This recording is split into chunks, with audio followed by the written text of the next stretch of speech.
Good morning, everyone. Welcome to the Community Impact Summit. We are so grateful that you are spending your Thursday morning with us. I'm Melissa Hovey. I'm the Executive Director of Share Charlotte, and we are honored to partner with the Foundation for the Carolinas for this meaningful event. For those of you who are among our 850 nonprofit partners serving Mecklenburg County, you know that for the past 8 years, Share Charlotte has hosted an annual nonprofit summit each May, a time to convene, celebrate, and elevate the incredible work happening across our nonprofit community. Now, for the second year in a row, we are proud to partner with the Foundation on this effort. Over the past year and a half, our organizations have built a strong and intentional collaboration rooted in a shared commitment to strengthening our nonprofit ecosystem. Through initiatives like Agility Together series, the Civic Impact Corps, and many other collaborative efforts, we have seen what is possible when organizations come together around a common purpose. We are united in our commitment to strengthening nonprofits, inspiring Charlotteans to take action, and working alongside funders and community partners to build a stronger, more connected community support system. At Share Charlotte, our mission is to build a better Charlotte by empowering nonprofits and helping people invest in their communities in ways that matter most to them. Today is a powerful reflection of that mission in action and of what can happen through partnership. Charlotte is truly a special community, and it's through collaboration that we continue to grow, innovate, and make impact together. And now it's my pleasure to turn things over to my friend and colleague, Tracy Russ.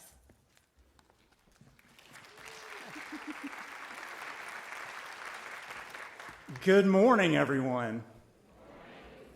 It is a joy and a thrill and an honor to be with you and to see everyone here. We're so appreciative of your sharing your time and energy, wisdom, and connections with each other and with us.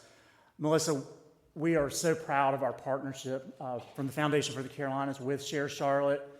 And if it seems like we're sort of a duo of doing, that is intentional and more to come.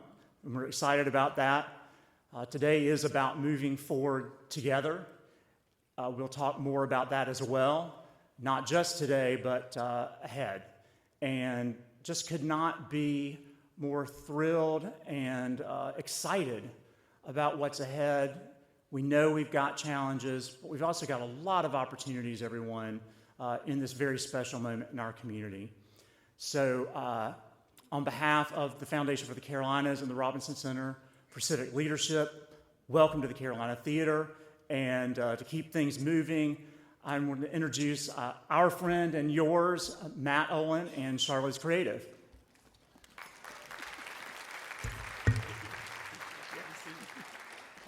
Good morning, everybody. Okay, before we begin, I want to take a moment to thank Tracy Russ, Melissa Hovey, and the teams at Foundation for the Carolinas and Share Charlotte for recognizing something that we believe deeply at our nonprofit, Charlotte is Creative, and that is that arts and creativity are not extras in civic leadership. They are essential to it. They help us see differently, they help us feel more deeply, and they help us move forward together. Now, I want to invite you into a quick experience. Now, all around you in this theater, in different parts of the room, are 5 musicians from Phoenix Down RPG, a local ensemble working at the intersection of music, storytelling, and community. Each musician and their instrument represents a different group in this room, a different part of the ecosystem that makes civic leadership possible. Let's start with our community partners.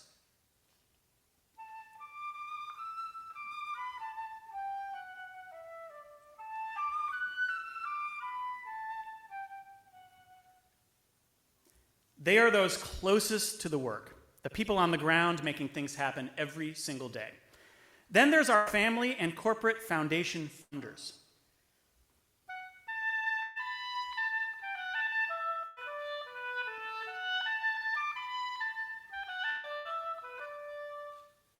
those who invest with intention, often across generations, helping to shape what's possible over time.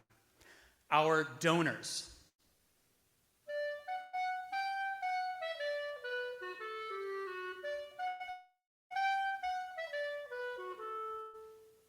Individuals who choose to give, to believe, and to back ideas that make this community stronger. The team at Foundation for the Carolinas.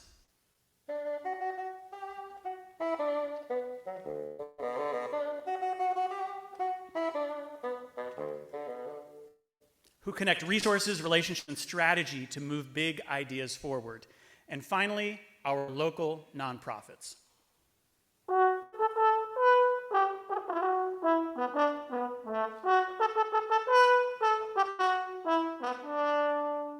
They are the builders, the doers, the organizations turning vision into real impact every day. Now, individually, each of your voices matter, but the real power happens when your voices come together.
What you just heard is a piece called Umoja from composer Valerie Coleman.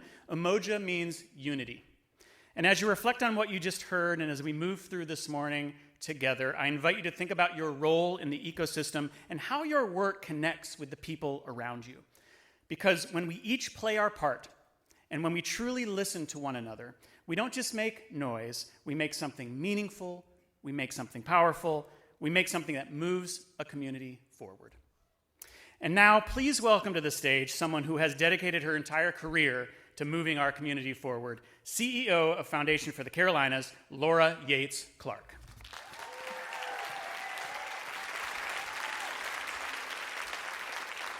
Good morning, everyone. It's wonderful to see you here. We're so thankful that you're giving your time and your energy to be in this space together so we can work on moving forward together as a community. It's funny, I was thinking about this summit last year. How many of you were here last year, if you even remember? Okay, a lot of you. It's been a hell of a year, hasn't it? And I remember, because it was about the same time of year, we were all like deer in headlights, right? Because all the changes had started at the federal level, and we didn't really know what was happening. And so here we are, however many months forward, we still don't know what is happening. But I will say, I don't think we look quite as much like deer in headlights anymore. I think we're, as a sector and a community, starting to find our footing in this new reality. And hopefully this opportunity and the other things we've done over the last year with our partners in the Agility Together series have given you a place and a space to come and share the experiences that you're having and the concerns that you're keeping you up at night and all of that, and find a safe place to land. I've often joked that every year in nonprofit leadership is a dog year, and man, it's really true now, right? So every year is about 7 years of your life, so just remember that. So before I go on, kind of on that theme, I want to acknowledge what I see in the room. I see executive directors who keep people in our community at the forefront every single day and that haven't taken a vacation in years. Remember before the pandemic, maybe when people did that? It was a long time ago now. I see program officers and staff who know every family on their caseload by name. I see board leaders who stay up at night worrying about the organizations that they serve and the people who work for them. I see corporate partners who have stretched the phrase community investment to the limits of spreadsheets and beyond. And I see donors, allies, and collaborators, and friends of the foundation who've trusted us with their giving and their philanthropic aspirations, because we all believe together that Charlotte's future will be built by us together. The challenges and pressures our community face are real. And so to every nonprofit leader in this room, I say thank you, because we strongly believe at the foundation that there's no version of this community's progress that does not start with you. And I also want to share in this moment of transition for me that even though I come with nonprofit experience and have been in this community my entire life, I'm still new in the role, and it still feels new in a lot of ways. So while we're keeping the foundation in motion and we're maintaining focus on the work at hand, we're also doing a lot of listening. The foundation needs to be better at listening. We need to be better about being out in the community, and that's a big part of what you're going to see us doing. So in that listening, here are some of the things I've already heard. One, which I already knew, is just the brilliance of our nonprofit sector in this region and the strength of it. And I also hear that even with that brilliance and how hard you all work, that you are tired, your teams are tired, and certainly the people you serve are often tired of what they're dealing with.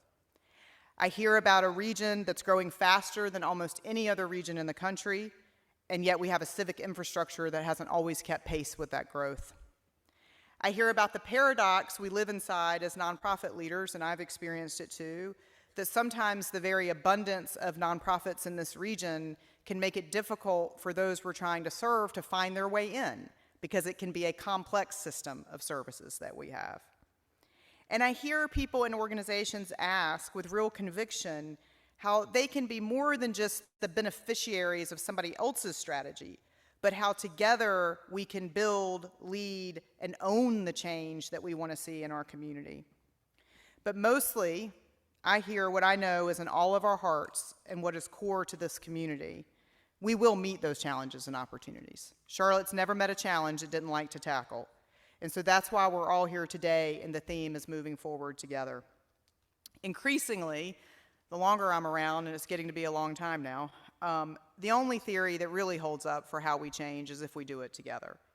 The challenges facing our region, whether it's affordability, mobility, homelessness, mental health, civic trust, the long work of belonging in a community that adds tens of thousands of new neighbors every year, none of that's going to be solved by a single organization, a single sector, or a single donor. Our challenges will only be met and our opportunities made real at the intersection of all of us, where nonprofit, corporate, philanthropic, and resident leadership pull together with shared information and accountability. So we will continue to listen first at the foundation, but in the meantime, I have some asks of you as you contemplate the day ahead. First, be generous with your introductions. Sometimes the best thing we can do is introduce someone we know to someone they should know. Second, be open with us, with each other, about what is working in our civic life, what is broken, and where the foundation can be more helpful to you. Third, engage in meaningful conversations, the ones that happen after the program ends, the parking lot conversations that build connection and trust. The most important work of this summit will show up in those relationships. So I'll close where I began. Charlotte Mecklenburg's future will not be handed to us. Superman is not coming. Nobody's saving us. It will be built block by block, partnership by partnership, conversation by conversation, by the people in this room and the communities you serve. So I'm grateful to be here at the beginning of a new chapter alongside all of you, and I'll keep listening, and we'll have more to share from the Foundation for the Carolinas in the coming months. But for now, welcome to your Community Impact Summit, and let's keep moving forward together.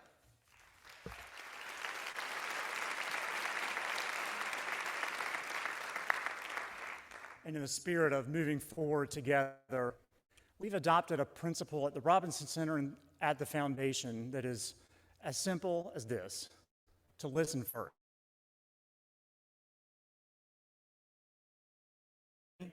To you, to each other, to leaders. And I can't think of anyone who is better able to discuss this topic around moving forward together with community leaders than Tanya Jameson.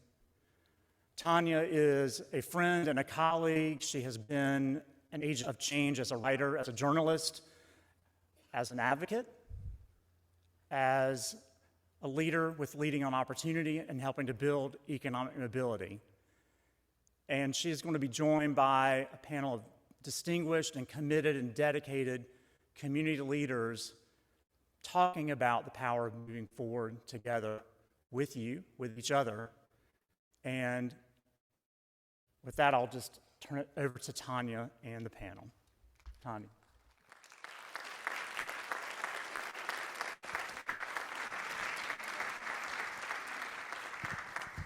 Tracy said I could bring my car, so I hope you all do not mind. Good morning.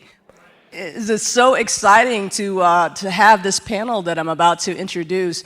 I feel like the three of us already know each other, especially a couple of us, but I'm interested in hearing what they have to share with you, so I'll bring up Greg Asciutto and Manolo Becantor and Ann Gonzalez.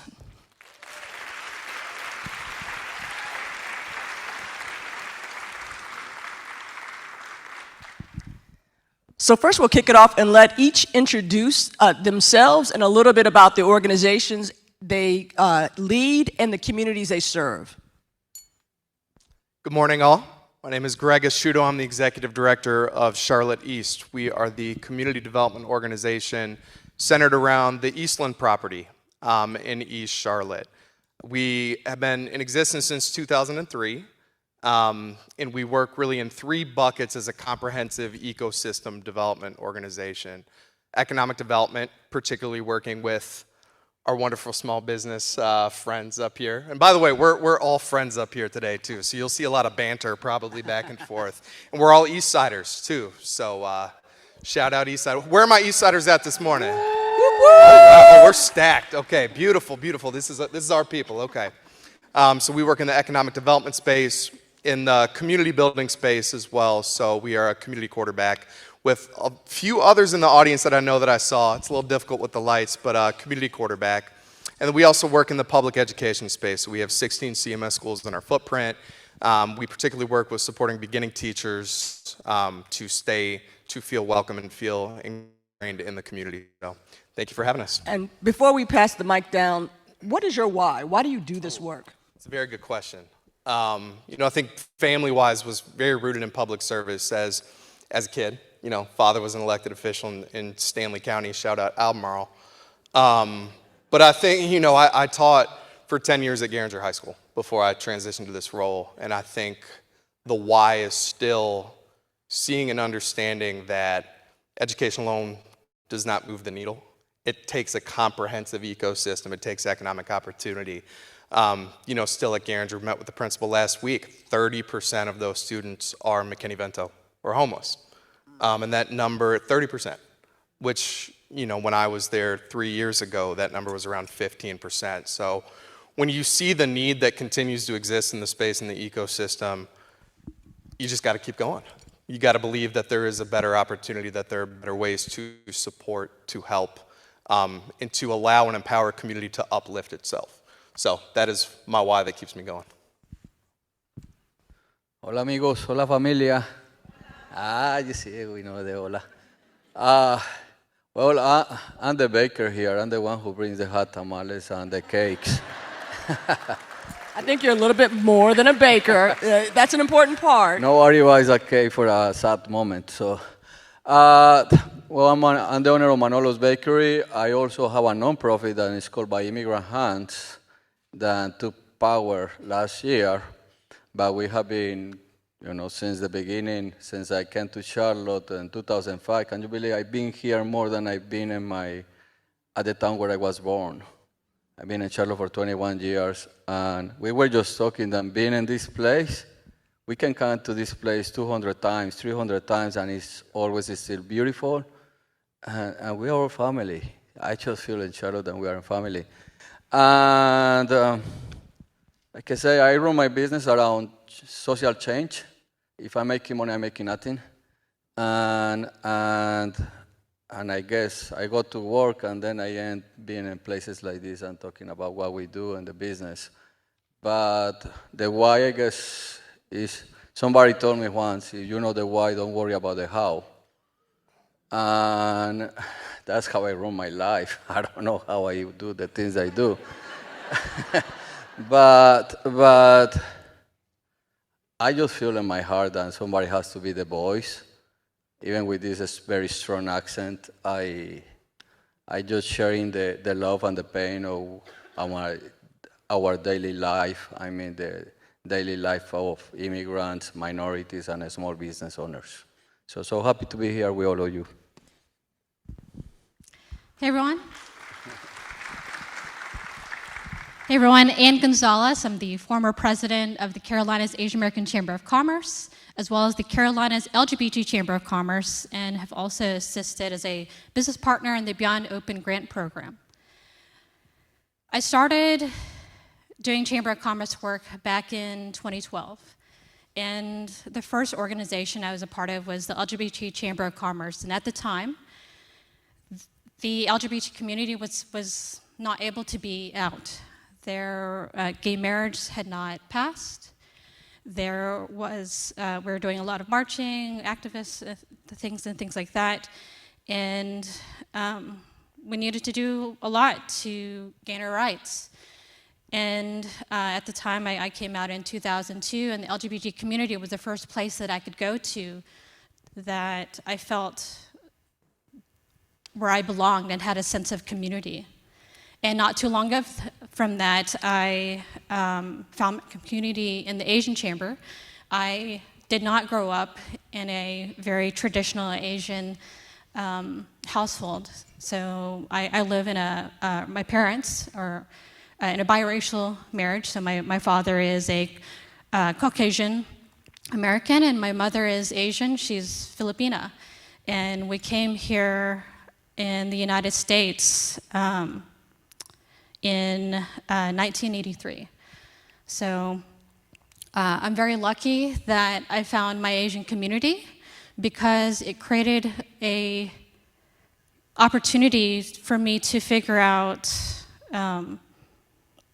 to meet my Asian community, to understand my community, and to also say, hey, oh, you also eat fried chicken with spaghetti, for example. And just little things like that. Oh, you also love karaoke and partying and dancing and things like that. And so I'm really lucky to have found my communities here in Charlotte. I have not been living right. Fried chicken and spaghetti. Oh my God, it was so good. I gotta get an invitation to one of those dinners. So the goal today is to celebrate relationships and to foster meaningful connections. And I can't think of a better way to kick off that conversation than for Greg and Manolo to talk about how the relationships that were already existing in the East Side really helped during the ICE occupation. So Greg, will you all talk us through that? Sure. You want to start? No, You want me to go? Okay. I need to read about, just to remember that, I need to read. Right, so and that was only 6 months ago, and it seems like it was yesterday. You know, we found out, here's what I'll say, I'll give a little bit of context. The Tuesday before Border Patrol came to our community, we kind of got an inkling that they were going to be coming, right? And to clarify, ICE still exists. They'd always been omnipresent in our community. They are active today. Yeah, correct? this morning. So, you know, our community had been familiar with ICE, but we did not know what Border Patrol was in terms of the impact, in terms of the force and the magnitude. So we were in a very good position where Charlotte East, we have monthly community virtual forums that are on the calendar existing. Tanya always shows up. We had ours yesterday. It's on the second Wednesday of the month, so we pivoted. We knew Border Patrol was coming. We put out an open call to all of our partners that said, hey, can we all just get on a call to talk about what we know, to talk about what the anticipated need is.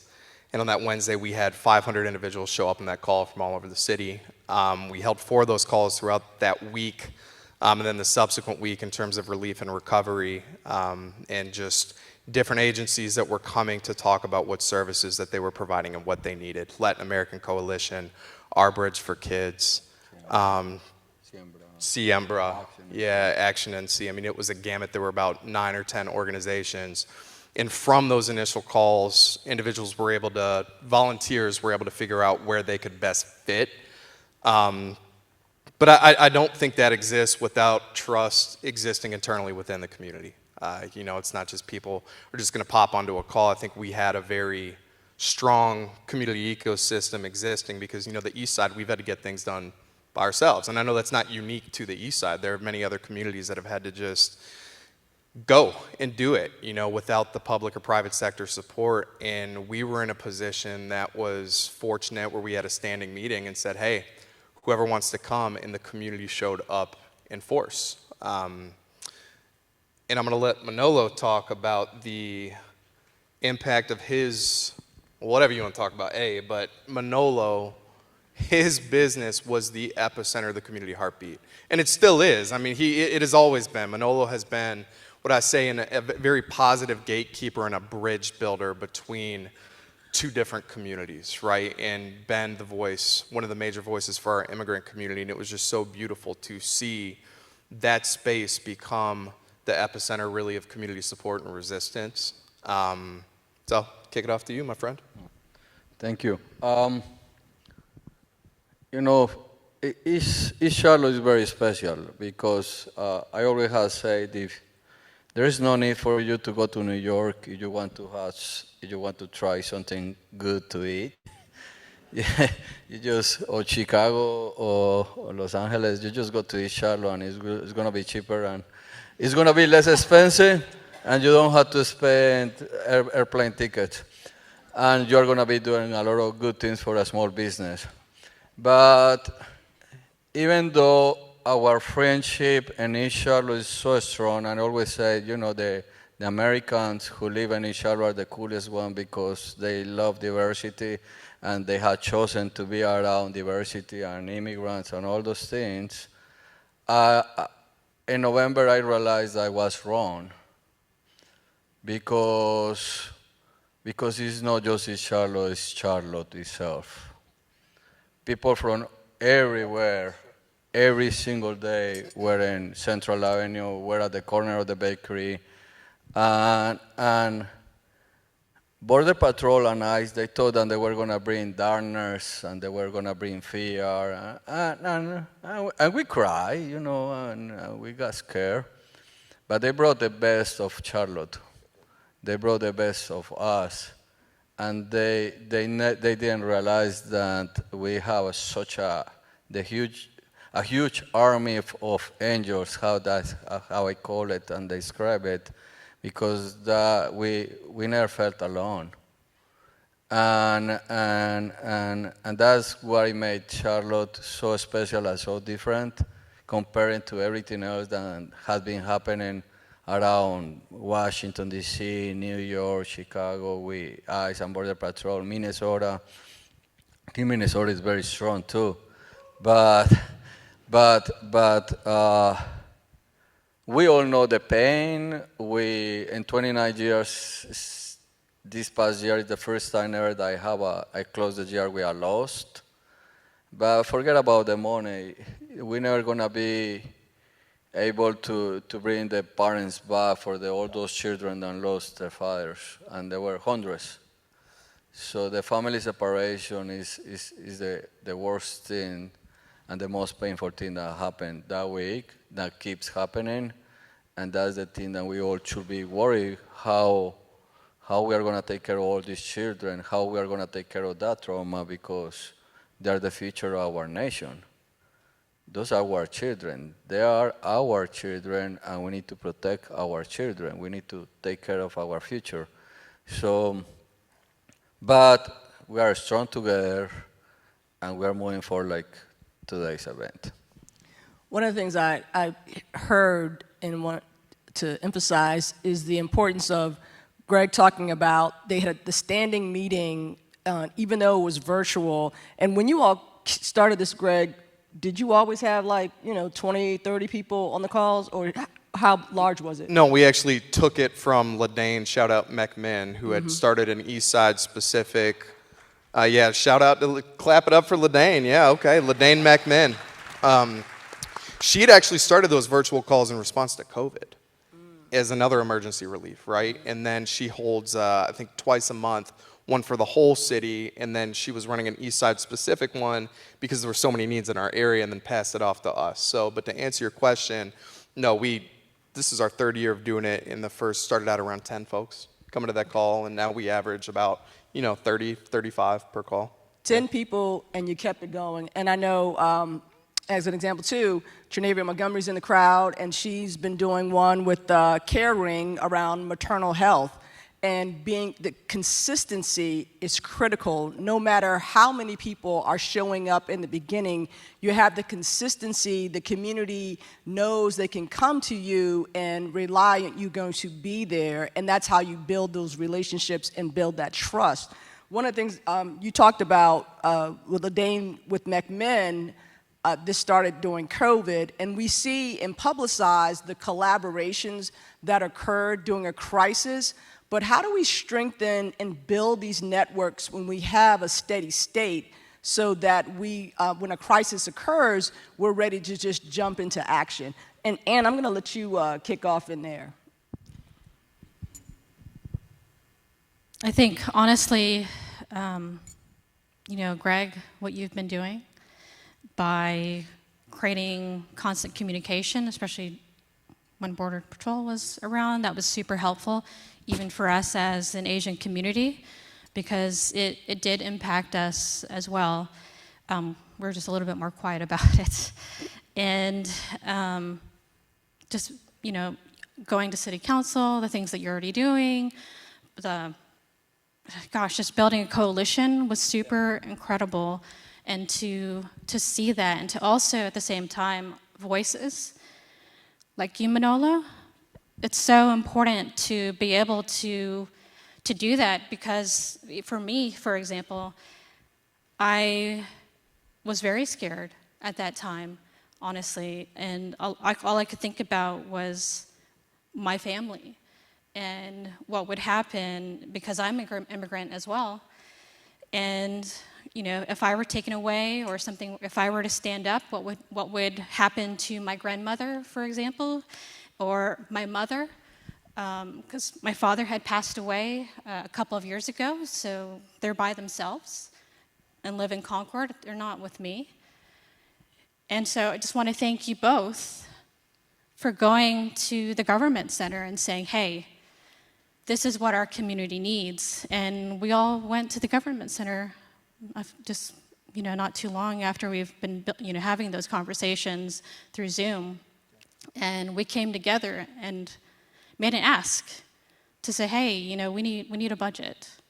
So I don't know, Greg, if you want to speak more to that. Yeah, and one thing I will say too is the importance, and this is applicable to no matter what sector you're in, no matter where you live. Know your neighbor. I mean, it is just such a low lift, right? Literally, know who your neighbor is. If you live in an apartment, know who has the unit next to you. If you're in a house, know the 3 people on your block.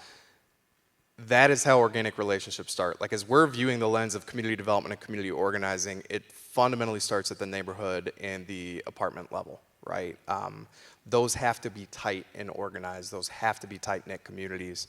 I think you saw, I want to give an example to even school communities. Charlotte East Language Academy, how they developed during that time such a toolkit for emergency and crisis response, because they had a precursor to that Border Patrol in May of last year where a father was misidentified by ICE and was detained and deported right in these close to the school drop-off line right off Albemarle Road. And from that trauma, from that response, they saw the need, hey, how do we create a toolkit with resources, with food pantries? How do we do this? And it starts at that micro level. You don't have to be a 501c3. You don't have to be an LLC. It's neighbors helping neighbors. And truly, I think, and to your point, like, that's how we view it on the east side. Like, we're neighbors that have become family in a lot of senses. And if you ever needed something from your business standpoint or the chamber standpoint, Manolo, if you needed something, personally or business-wise, we have a village that is taking care of itself and one another. You can't beat that. You cannot beat interpersonal communication and interpersonal relationships. So you just mentioned something that is very difficult to understand from a cultural point of view. But we always use, and is my biggest fight, the change from I to we. We live in the nation of the iPhone, and privacy is so important. And when I was learning English, I'm still working on, by the way, but it was a time I didn't speak any English. I was able just to smile and say yes. But but I got in trouble with my professor because she used to say to me, you use a lot the word we, and in this nation that is not culturally appropriate because when you use the word we, you are putting myself in your position, and that's not right. And for many, many years, I was paying attention to my professor, and I didn't want to be culturally inappropriate. And until a few years ago, I realized that's one of the biggest problems that we have as a society, because we share the same constitution, we cry for the same reasons, we laugh for the same reasons, we even drink the same water.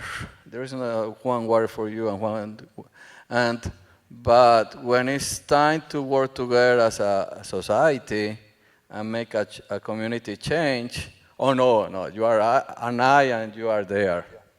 So, and that's why it makes us so special, because we don't know colors, we don't know races, we don't know accents. We just work together. And that's what happened this past year. We cried a lot, and we fight a lot, and we all have fear. But then we ate a lot too. We were talking about that. That's what I'm hearing here. I always, when I see myself in the pictures, oh my gosh, I have to stand up. Yeah, but it's the power of we. Thank you. I'm going to stay on your side there, Ann, because you mentioned that the orgs that you work with, the two chambers, tend to be a little bit quieter. They're not in the headlines as much.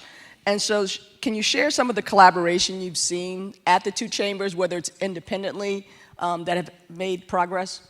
Yeah, actually, I want to point out an event that happens annually. You may have heard of it. It's called Friends in Diversity. And it's an event where the minority chambers come together. So that's the LGBT community, the Black and African American community, the Latino community, the Asian community, and we've also included the Women's Business Center as well in that. And that's an event that we started in 2016. So if you remember, there's a lot of tumultuous things that happened in 2016. In March, we had the North Carolina House Bill 2, which is HB 2. You may be familiar with it. I can see several people here nodding their heads. So that really impacted a lot of the transgender community, and it became a nationwide news article on that. In September, we had the Charlotte riots. So we had Keith Lamont Scott shooting. We had the riots in Uptown. And then on a national scale, we had a shooting over at Pulse, the gay club. So it was also a Latino community as well. So at the Minority Chambers of Commerce, we have been communicating with each other in various ways. And we've been talking for a couple of years before 2016. And we've said, we really need to get together and do an event together to show solidarity. So we actually did that in 2016.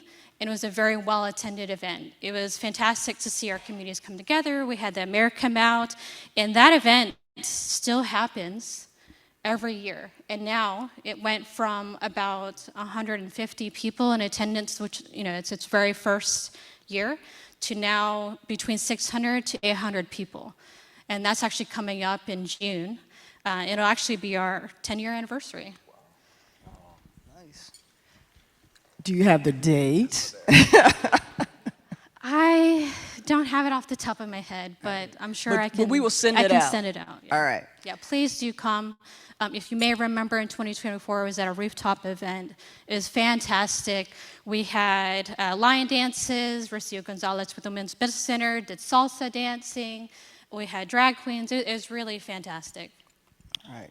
So, what is missing in our community to best empower collaboration and make partnership more accessible?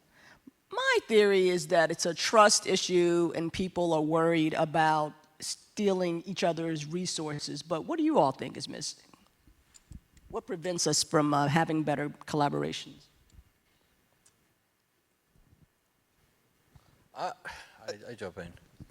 And I know, I run a bakery, but it's my perception.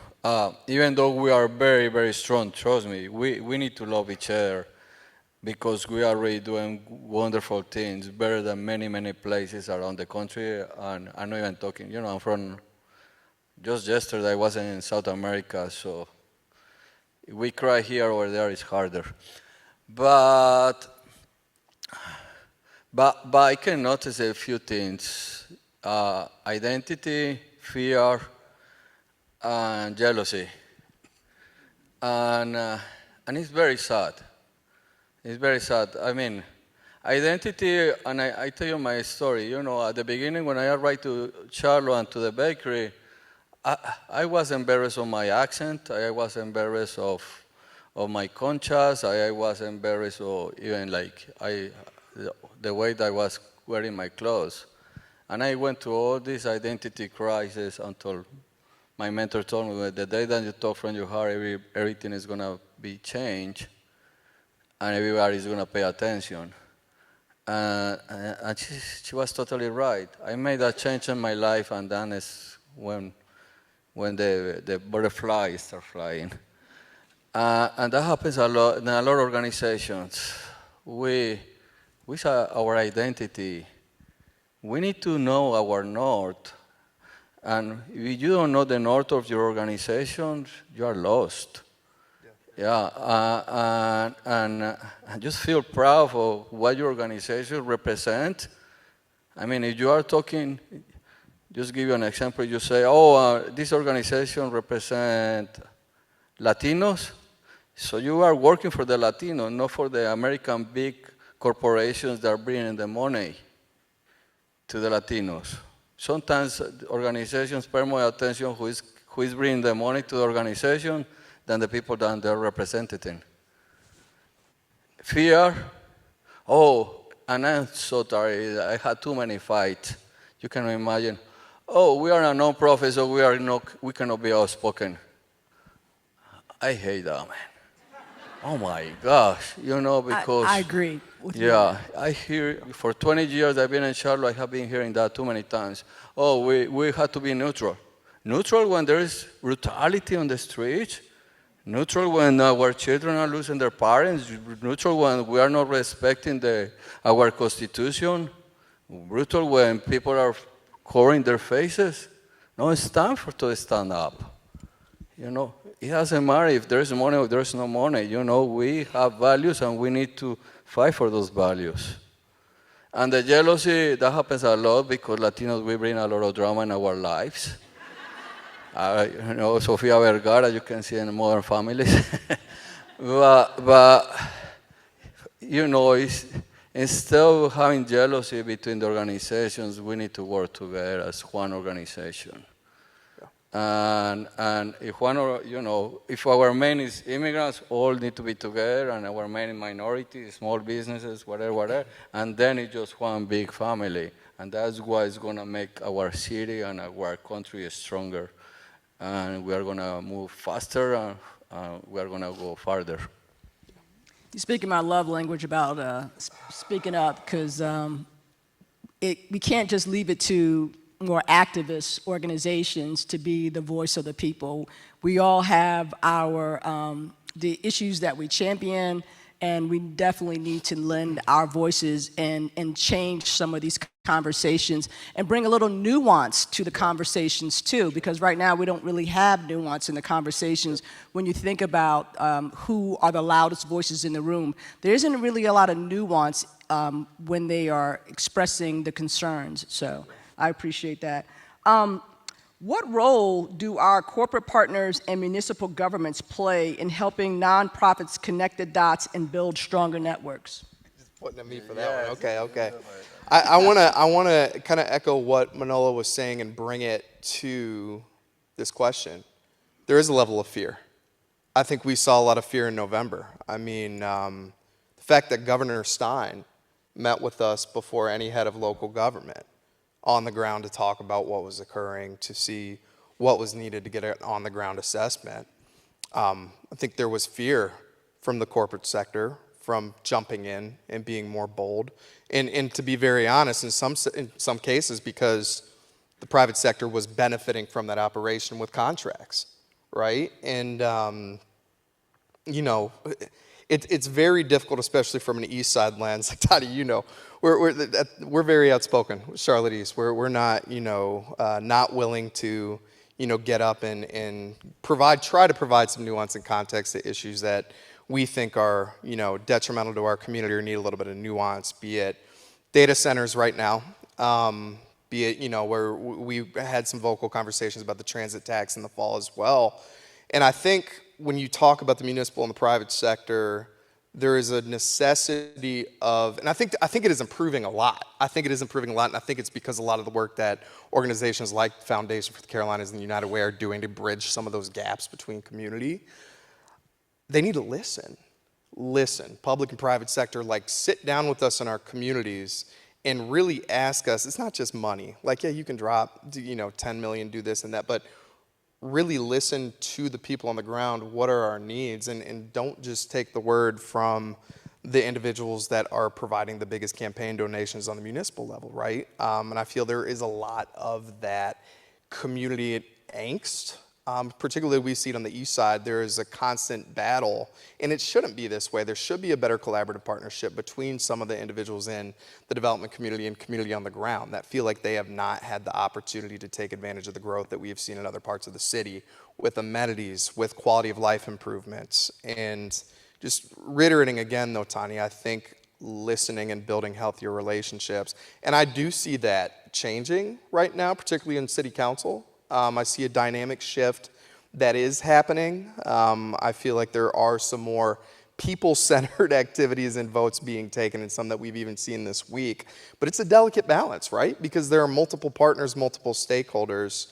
But the community, the grassroots organizations, the nonprofits, regardless west side, east side, north side, need to be given the same weight as corporate partners when it comes to how our communities grow and develop.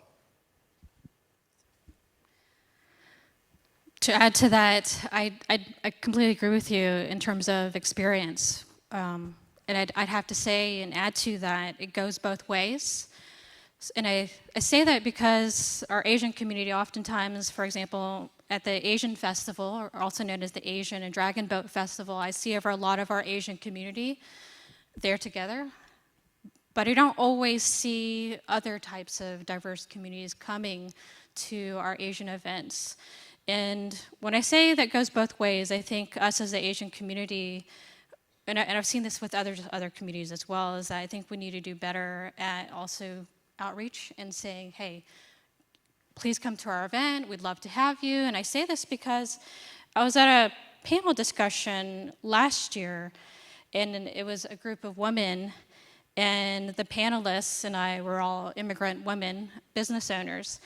And I mentioned, it's like, oh, please come to our events, our Asian events, things like this. And I asked the audience, why don't you come? And someone said, I don't want to intrude.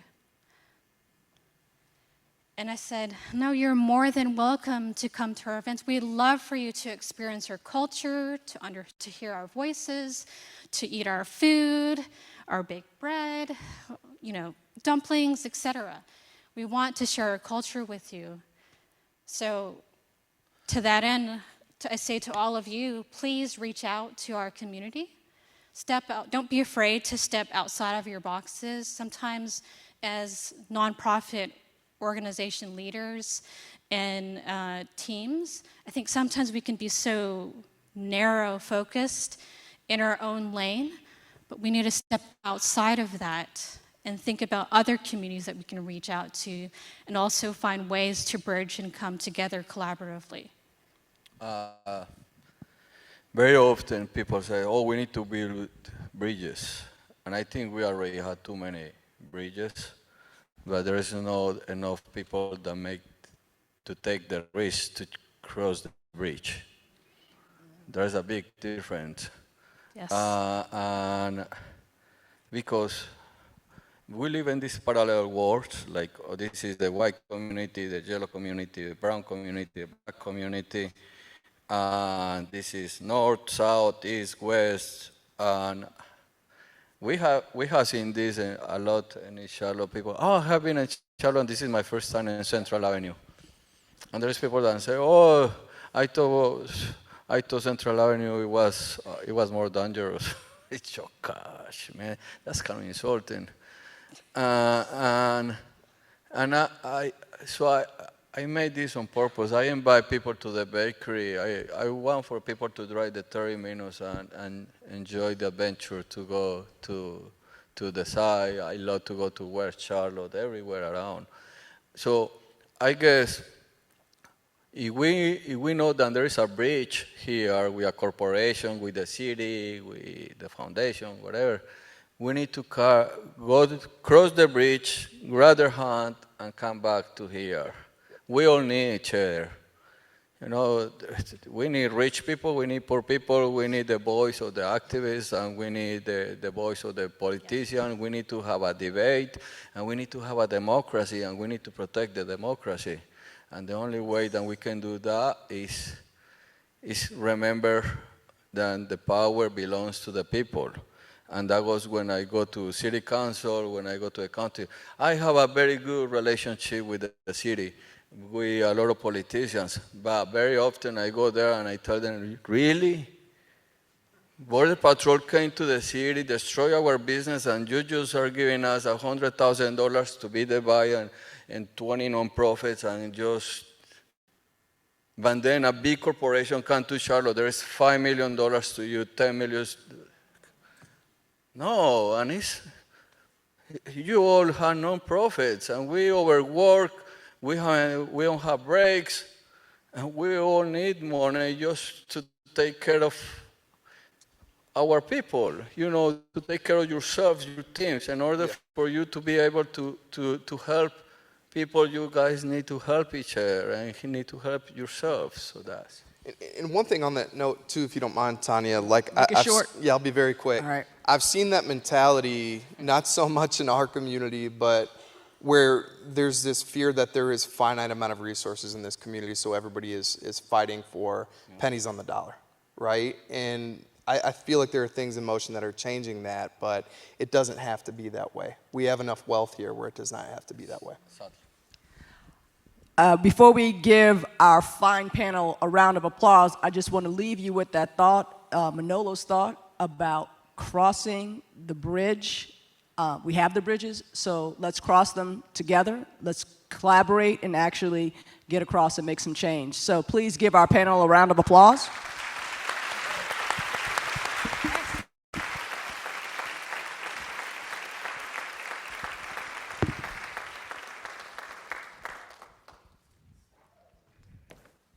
Nice job. Nice job. Beautiful. Beautiful.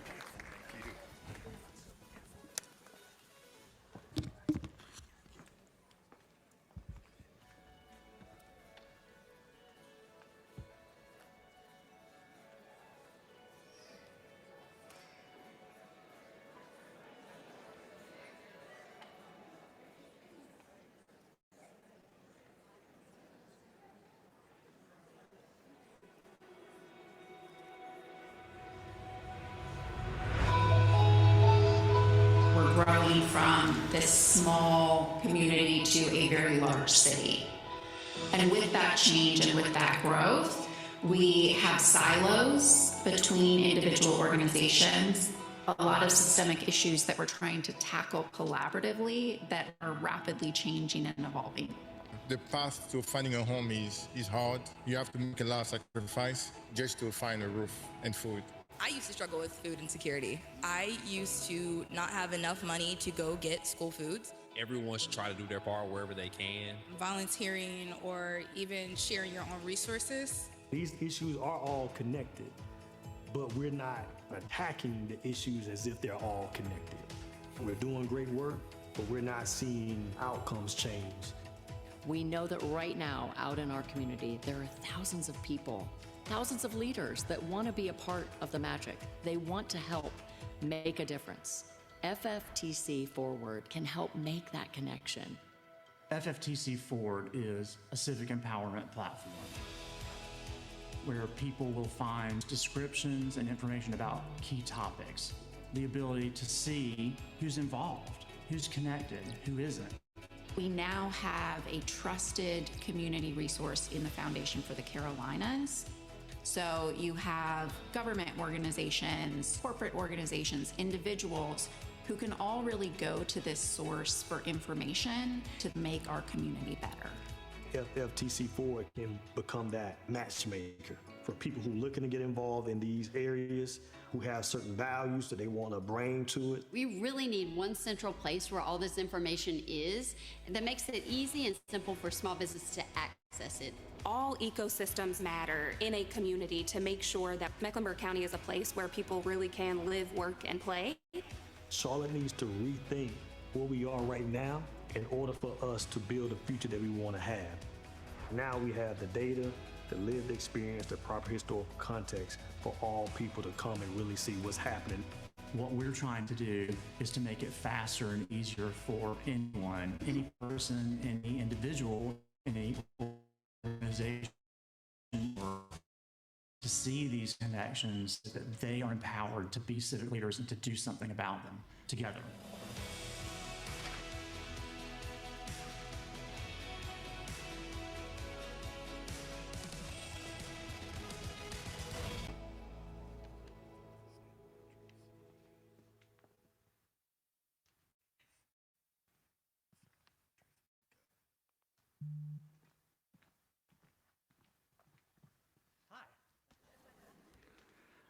So I know you've just seen what I hope was an impactful video, and you're probably wondering, what's that all about?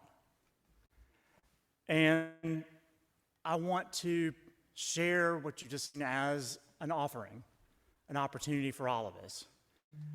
And to set that up, we need to talk. And there are ways that those words can land that, depending on your intonation, can sound very different, right?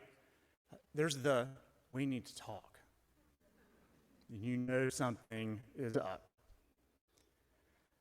Then there's the version like, we need to talk, which is exciting. And I'll say, as a community, we always need to stay in touch and listen and communicate and connect.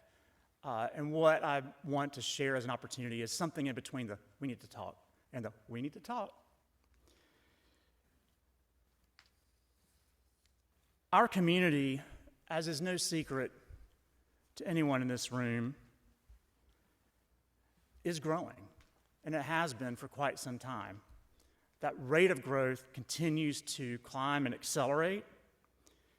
Our region is home to around 3 million people now. We had 54,000 newcomers last year, and 157 or so newcomers every day. And those numbers may be familiar, but I want to contextualize what's behind the numbers, ground that in maybe something that matches experience for us, for nonprofits, for our corporate partners, for collaborators, for others. In the time that we are in the theater today, there will be something around 20, 21 people. Now, some of those are brand new babies. Some are relocating. But 20 new members of our community will have joined us. So you think about the size of many of your boards, of our board. You think about the number of donors that it takes to make a difference. You think about the potential of 20 potential collaborators, 20 people with ideas, 20 organizations with missions that they want to match the community needs, 20 innovators, 20 opportunities, just in the time that we're here together. There's enormous potential and opportunity in this growth. And we know that this growth also brings a whole host of challenges. We're seeing that we have to update, refresh, build anew some of our most basic systems of transportation, food access, access to government, how we interact, all of the systems that make up a community. And in those challenges and in this growth are also a set of strengths. We can do a lot of great things together. We've got capacity in this community. We're a growing community, and we all would like to be on this side of the growth equation among communities than on the other side. So the question is, how do we respond to the scale of the community that we are now? How do we adapt? How do we pivot? How do we have the capacity to do those things?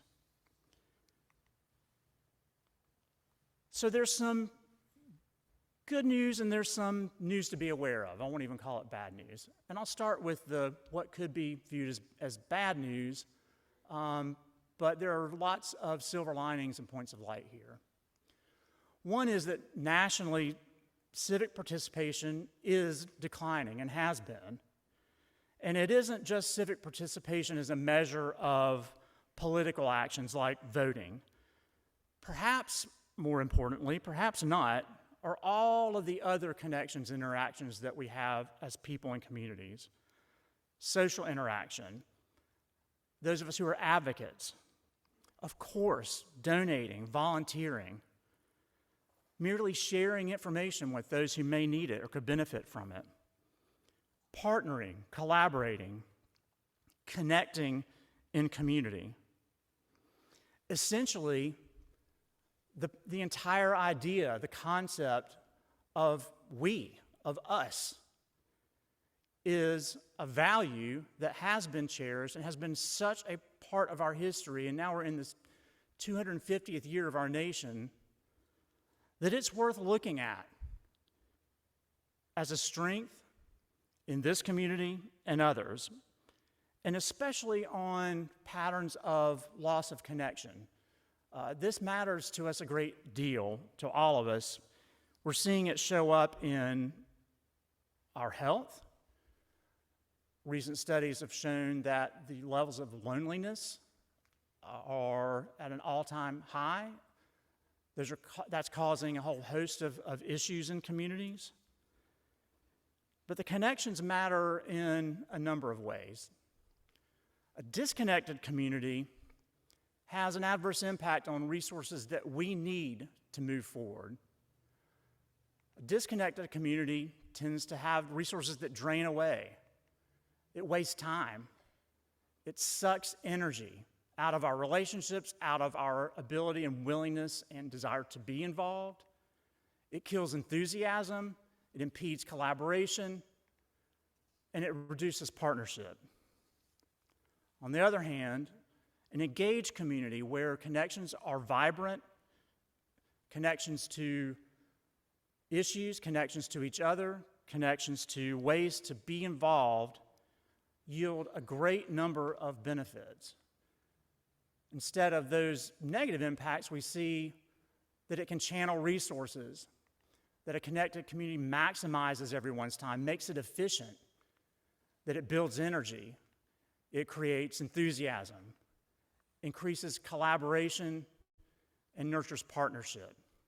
So this idea of connectedness, and at the root of it, the idea of the power of we and how we move forward together, is critical for all of us, all sectors, all years, all neighborhoods, all generations here now and those to come. And there's some good news about where we're going and the state of things right now, not just in our community, but across our nation.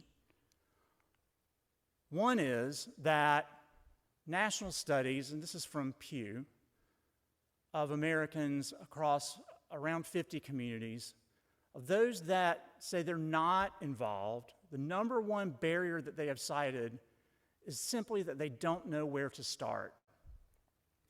The great news in our community has been and will be that we have Share Charlotte.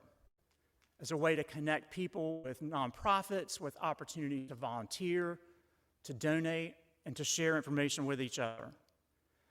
I know 37% isn't 100%, but you think about what could happen if 37% of this 3 million of our neighbors could mean to our donor base, to our level of volunteerism, to our level of civic participation in acts of voting and others. As donors, as volunteers, as people who care, there's enormous opportunity in this 37%. That's a lot of people. We also know that willingness is not necessarily the barrier to people being involved. In fact, Americans say that almost half of them who aren't involved say that they would be more likely to participate if the barriers to involvement were lower, especially through digital means and platforms, because that is the way that so many of us interact with the world today. And they say that digital platforms can make it more likely for them to participate in civic life. And that's good news because here in Charlotte, a study in 2018 from Knight Foundation conducted by Pew, and it was an assessment, I believe, of 26 communities called Souls of Our Communities, say that 45% of us are what they labeled as interested bystanders. Those of us who are aware of issues, who are aware of challenges and opportunities, but they're really not getting involved. They're staying on the sideline. So there is willingness there, but there's something keeping them in that 45% and keeping them in that category of, I'm choosing to stand on the sidelines rather than get involved. And so with those facts in mind and dynamics, we have people that are willing, and we know this about this community. It is endemic to our nature. We want to move forward. We want to do good things. We want to do good things together. But the fact is that at the scale of our community now, at the scale of our challenges and our opportunities, we simply need more of us to move us forward. More collaborators, more partners, more connected neighbors. Yes, more donors, more volunteers, more ideas, more innovations. It will take all of us, as many of us as we can connect and be involved for our community to move forward in the way that is possible for us to move forward. And so, I'll circle back to where I started in this segment around an opportunity. And this is an offering. It's an offering and an invitation for a way for us to, together, build those points of access to lower barriers to engagement, to strengthen our civic infrastructure, to help people build stronger connections to each other, to our institutions that matter, to their neighborhoods, to causes they care about, and not just as individuals, but as organizations, as corporations, as government agencies, as philanthropies, all of us. And so what I want to share today is the rollout of an invitation to help build something together called FFTC Forward. We're so proud to present this invitation, this opportunity that we've built in close collaboration with Share Charlotte, with 17 nonprofits in the room, with over a dozen local businesses, with 17 local artists, with dozens of content collaborators, and others who care to build out a possible way forward that we can all participate in creating. And at the end of the day, what FFTC Forward is all about is building access, increasing understanding, and increasing visibility for you as nonprofits and other organizations across our community, and for those that want to understand how and where they can fit in. And so I'm going to walk you through 3 tools that are on the FFTC Forward platform at fftcfwd.net. And I realize in saying that I run the risk of everyone jumping on their phones right now to take a look. And I will admit that I probably would be among those people to do so. But if you'll bear with me for just a few more minutes, I will walk you through what you're about to see and have the opportunity to help build moving forward. FFTC Forward is a digital platform, and it contains 3 core elements or tools. These tools are directed exactly towards helping to build access for people to information about topics and issues in the community, not in a technical way and not in a way that buries people with studies and data points, but in plain language that is accessible because it's brief, it uses and brings art and creativity in. This is why our artists are involved, and we'll show you how, in a way that they can share easily. Those are called folios. Each folio set of content has been created by local writers in partnership with nonprofit lead agencies and other collaborators to curate, distill, and summarize information that are starting points for 17 key issues in our community, and more to come with the community's participation. So Folios is the first tool in the FFTC Forward platform. And in just a couple of minutes, my colleague Ismael Salgado is going to walk you through Folios in detail so you see exactly what's inside a folio. The second tool is a brand new digital tool. We're not aware that this exists in any other community yet, called Intersections. It enables anyone to see very quickly and easily how key topics and issues intersect with each other, how they relate to each other, how they have combined impact, how they make a difference, positive and negative, in people's lives, not in their silos alone, but in connection and dynamic with each other, because that's the way it works. But we've got to bring those realities to life. We've got to make the intersections of our issues visible for people to do something about them in a systemic way. When you heard Jamal Kindard say, you know, we've got great work going on, but we're not making the kind of progress that we need because we're not responding at scale to the intersection of our issues and challenges. And we've got to develop stronger capacity to do that. And in order to do that, more people have to see and understand what those connections are and not have to go to university, get a 4-year degree to do so. So Intersections is the second tool. I'm going to walk you through that in just a moment as well. And finally, the third tool is called Maps. This is directly aimed at increasing the visibility of nonprofit organizations in our community and other agencies, other institutions like ours, and partners so that you are more visible to each other, opening up opportunities for collaboration and partnership. You are more visible to potential donors. You are more visible to potential volunteers.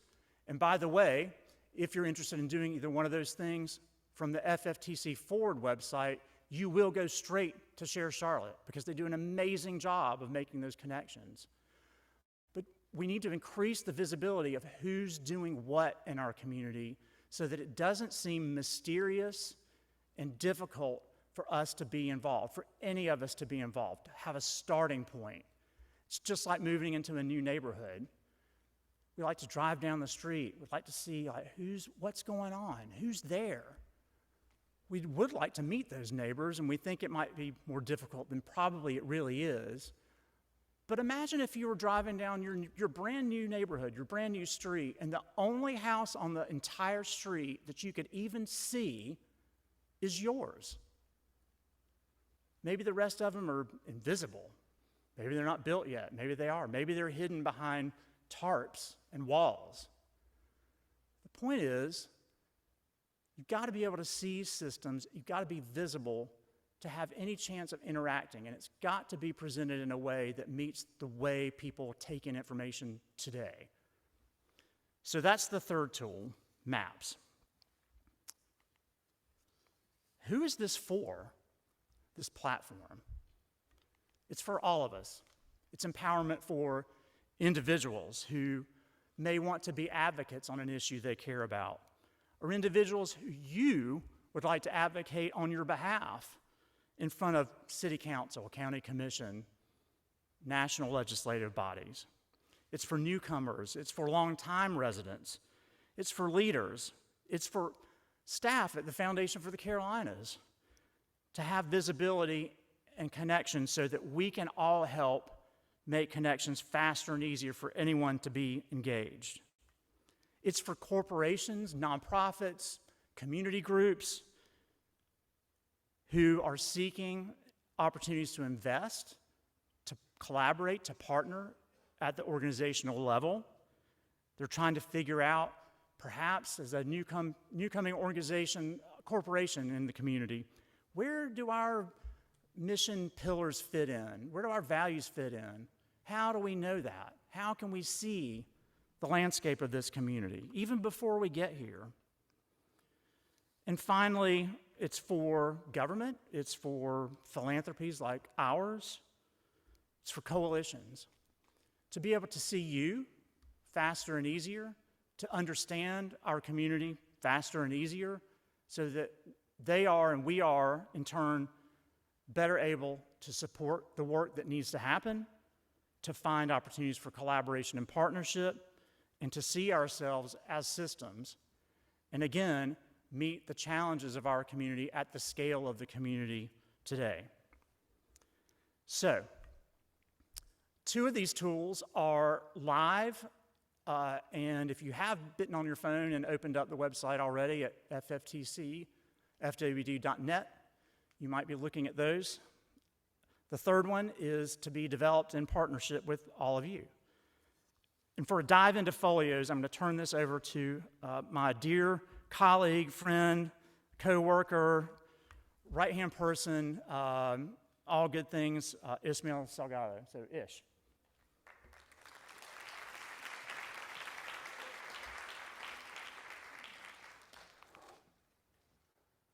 Good morning, everyone. Good morning. So, my name is Cesar Ismael Salgado Irizarry. I am the Assistant Vice President of Civic Leadership, Operations, and Programs at the Robinson Center for Civic Leadership at Foundation for the Carolinas. But please don't call me all that. You can simply call me Ish. It's faster and it's easier. I know you've heard those words a little bit already. But faster and easier is exactly what we're trying to enable with our folio content as part of FFTC Forward. So what we're going to do this morning is we're going to walk through what a folio looks like together. And I'm going to ask you all to sit in the shoes I was in 9 years ago when I moved to Charlotte for the first time, only knew a couple people, and didn't understand what was going on in the community. So when you came in, you probably noticed posters of some wonderful artwork from some of our local artists here in Charlotte. And I want to give a big shout out to those in the audience. We have some of them here. A big thank you for putting these covers together. Let's give them a round of applause. Matt, I know you kicked it off talking about the importance of our artists in our community here, and we certainly appreciate what you all do and wanted to incorporate that as the first gateway and entryway to capturing your attention and seeing what's in these folios. So I'll start with our list of, you'll see here our list of what we're calling our launch topics. As you'll see, the idea is to build this out over time. These are initial topics that we've selected that have been topics important to Foundation for the Carolinas, our donors, our community partners, and others that we wanted to lift as a starting point. So if you haven't had a chance to check out all the beautiful covers out in the lobby for each of these, we encourage you to do so after the program. So after you've seen this awesome cover, you're asking yourself, what's in a folio? What is this? You dive into the intro. Starts with a broad overview. And we'll be going through digital equity. You'll see me waving this around as I'm walking around, but there's a few print folios you can check out in the lobby too. Starting off with a broad overview of what the topic is, more at a national level, right? 200 words or less. This isn't supposed to be an encyclopedia. It's supposed to be quick access so you can get where you need to go and find what you need to lead. A key here is inclusive language. We, us, our. We want to make sure that the language is community-centered because we want to build this with community. So that's a super important thing that you'll see through the folios and on the website. After you've gotten a sense of what the broad overview is around a topic, you'll get to learn about some key facts. Not lists and lists of facts, but impactful ones. What are the ones that are going to grab your attention and make you want to act? What are the facts that show that there's an issue in this community that needs to be solved, and now you want to be a part of it? Now I want to jump in and help. And or maybe, where's progress being made that I want to be a part of too? So once the cover's brought you in and those facts have gotten you motivated, then you get to learn a little bit more about what's happening here locally in Charlotte. So what's happening now? What's happening in Mecklenburg County? We've given you 50 more words here, but knowing that there's so much more than 250 words that can encapsulate what's going on, we want to give a high-level picture to give you that context as you learn more. So now you've learned about the topic, you have a little more insight in terms of what's going on here locally. You got to know who's doing the work, right?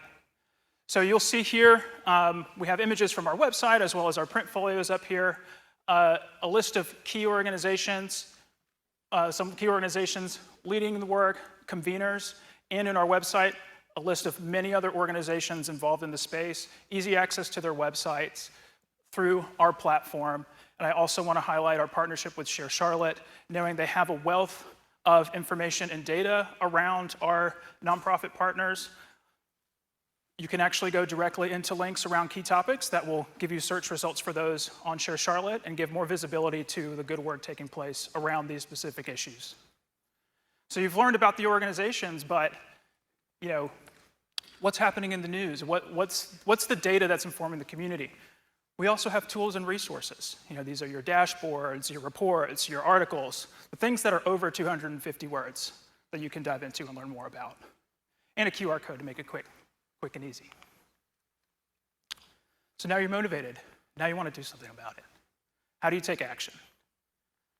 We have a list of different ways to take action. For example, you want to donate or you want to volunteer. I'm going to lift Share Charlotte up again as an avenue for engagement that way.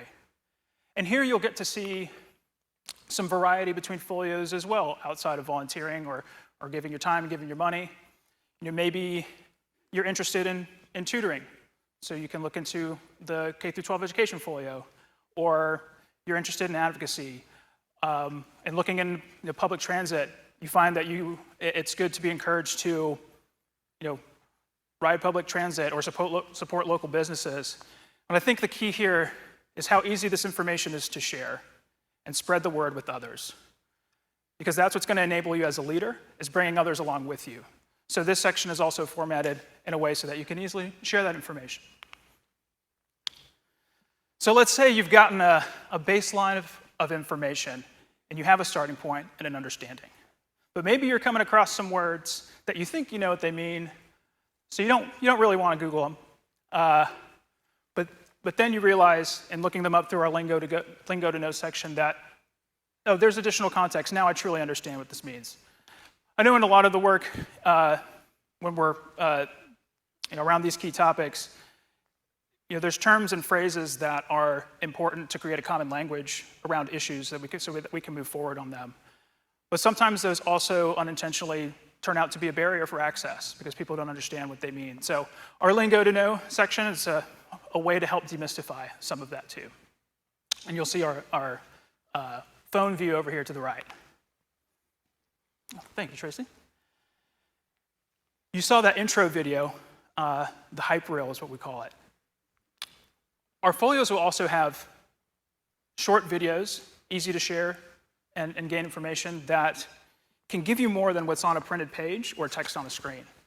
There you get to see the issues, and you get to hear from people. You get to hear from leaders, as you heard in the video earlier, but it's also an opportunity to lift community voice and provide that as part of the Folios and the FFTC Forward platform as well. So these are still in production, and we're really excited to share those with you once those are done. And I love this section, and we'll hear a little bit more about this from Tracy after I'm finished, but connecting the dots. We heard in the video, the term silo was mentioned. You've got all this information, you're ready to activate on it, and you're excited to do it. But if you're just looking at one topic, you're just looking at one topic. What the platform allows us to do is to jump between topics and learn more, maybe about things we didn't realize were connected, and then enable us to act and learn more about those in turn. So you'll see here, digital equity, you can jump to small business, and boom, we're right at the top. You're learning more and learning how to get involved. So as Tracy said, we're here to build this with you. On the website, you'll see a builder button. So let's say you've started to learn information, and you're out and you're learning more in the community, and you realize there's something that might be missing here that's good to include, or a new folio topic that needs to be addressed, because there's more coming. Our builder button allows you to provide that feedback to us as we build this out. So as I close, I'd like to say thank you all for being here today. We encourage you to check out the platform, share it, provide your input. We look forward to hearing from you and building this together with you. Thank you. Thank you. Thank you, Ish. Our second tool on the FFTC Forward platform is called Intersections. And if you've already jumped on your phone, you've gotten an idea about how Intersections functions. But again, the idea is to make it easy for anyone to see how some of our key community challenges relate to each other and how they have impact in people's lives. And so I'm going to give you a quick walkthrough of the functionality of this and hope you will share it and explore. It's really fun to sort of pick topics that might seem unrelated, like animal welfare and digital equity and health, as an example. It's amazing to see the vast number of connections across topics that you might not ordinarily think of. But to build your own intersections brief, on the site, you simply go to the top of the home page where it says intersections, select that, and you will see bubbles that are each buttons that represent the first 17 of our folio topics in the community. You can select any 2 or 3 of those. There's a small button at the bottom that says build this brief. Step 2 is hang out a sec. Now I want to own that a sec is a little more like not just a sec, but more like 50, 60 seconds right now. But it is getting faster and it will be faster, but it's not long. And what you get back in real time, and I know you can't see this, but you'll see it when you walk through on your own exploration, is a very short summary of how these issues connect and how they have impact together in the lives of people in our community. So what you're seeing, that blue box to the right, is literally a short story, if you will, about how these 3 factors impact a family in our community and compound to build a type of set of impacts that are really much more impactful together than any one of them alone.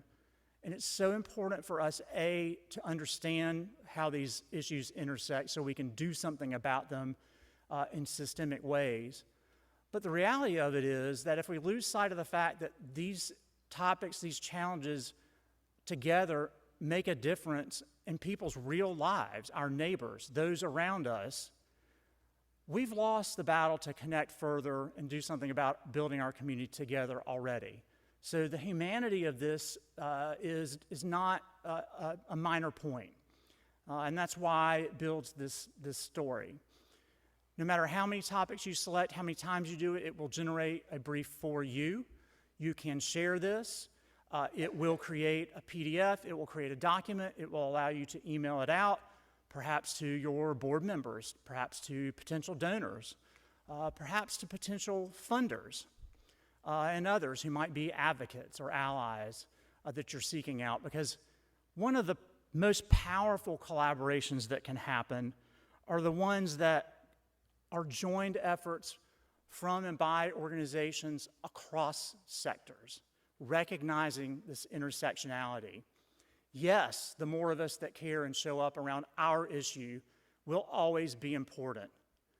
But at the scale of our community, we've got to find ways to make connections across our silos, across our missions, across our constituencies, across our neighborhoods, frankly, across the street. And intersections is a way to help make that happen. The third tool is called MAPS. The intent here is really nothing more than being able to see who's doing what, how are they connected to each other, to give visibility to the invisible relationships and connections that we know are out there. If you're someone who sits in a seat, as I'm joyfully privileged to do at the foundation, we live in systems. We can see how issues connect, how organizations may or may not be connecting. But for most people, that is a perspective that is difficult to get. You might get it by contacting me, and I'm always happy to have a conversation, or anyone else at the foundation, or a lot of you. Hi, and I see April down there, so April, I'm going to use you as an example because you see these systems too. And a typical phone call might be, April, my name is Tracy, I'm new to the community, I care about literacy, I care about volunteering for an organization that's working in literacy. Can I have a coffee with you and bend your ear for a little bit? Because I know you've got a perspective that would be valuable to me to help decide how and when I may get involved. So for that little scenario to happen, Tracy would have to have known that there is someone like April. They'd have to have some idea that a conversation could be welcome. They need to set it up and then have it. So we're already like 5, 6 steps in real people's lives that are trying to make a decision in the midst of all of the other competing priorities in their day. I come from a marketing background, not consumer marketing, but social marketing.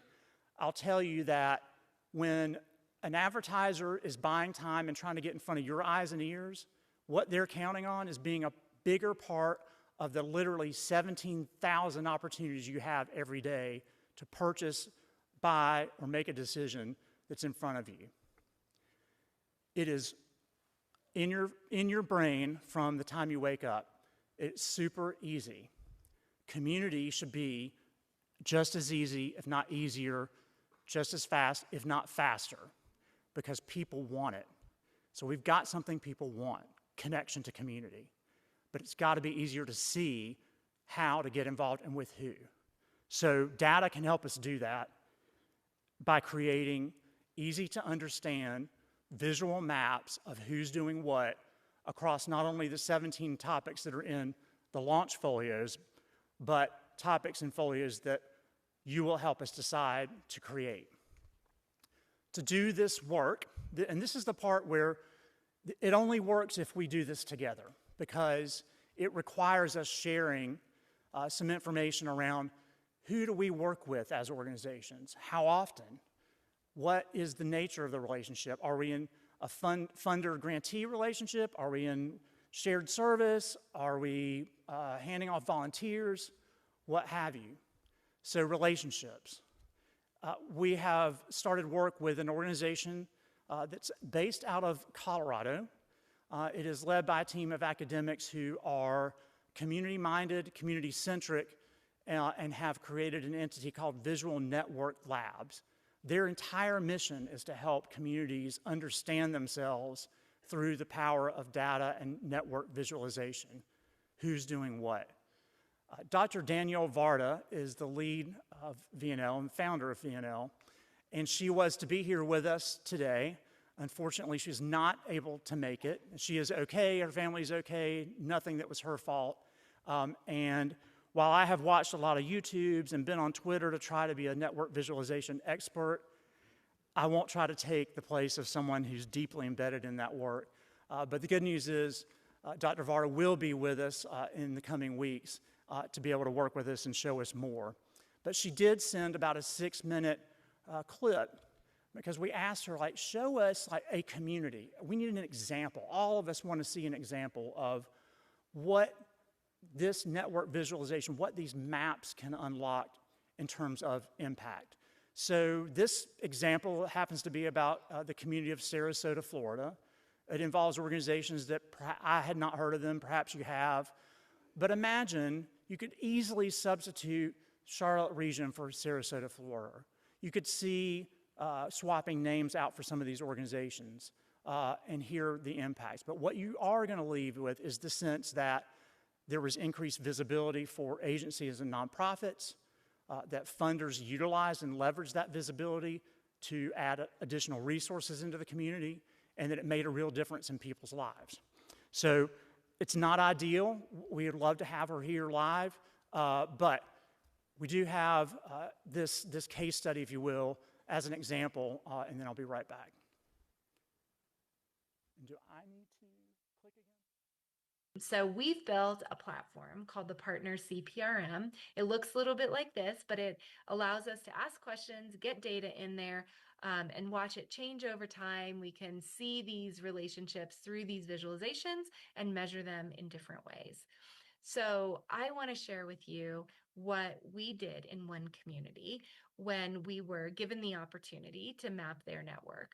So we got a grant from the Robert Wood Johnson Foundation where they asked us to track community clinical partnerships.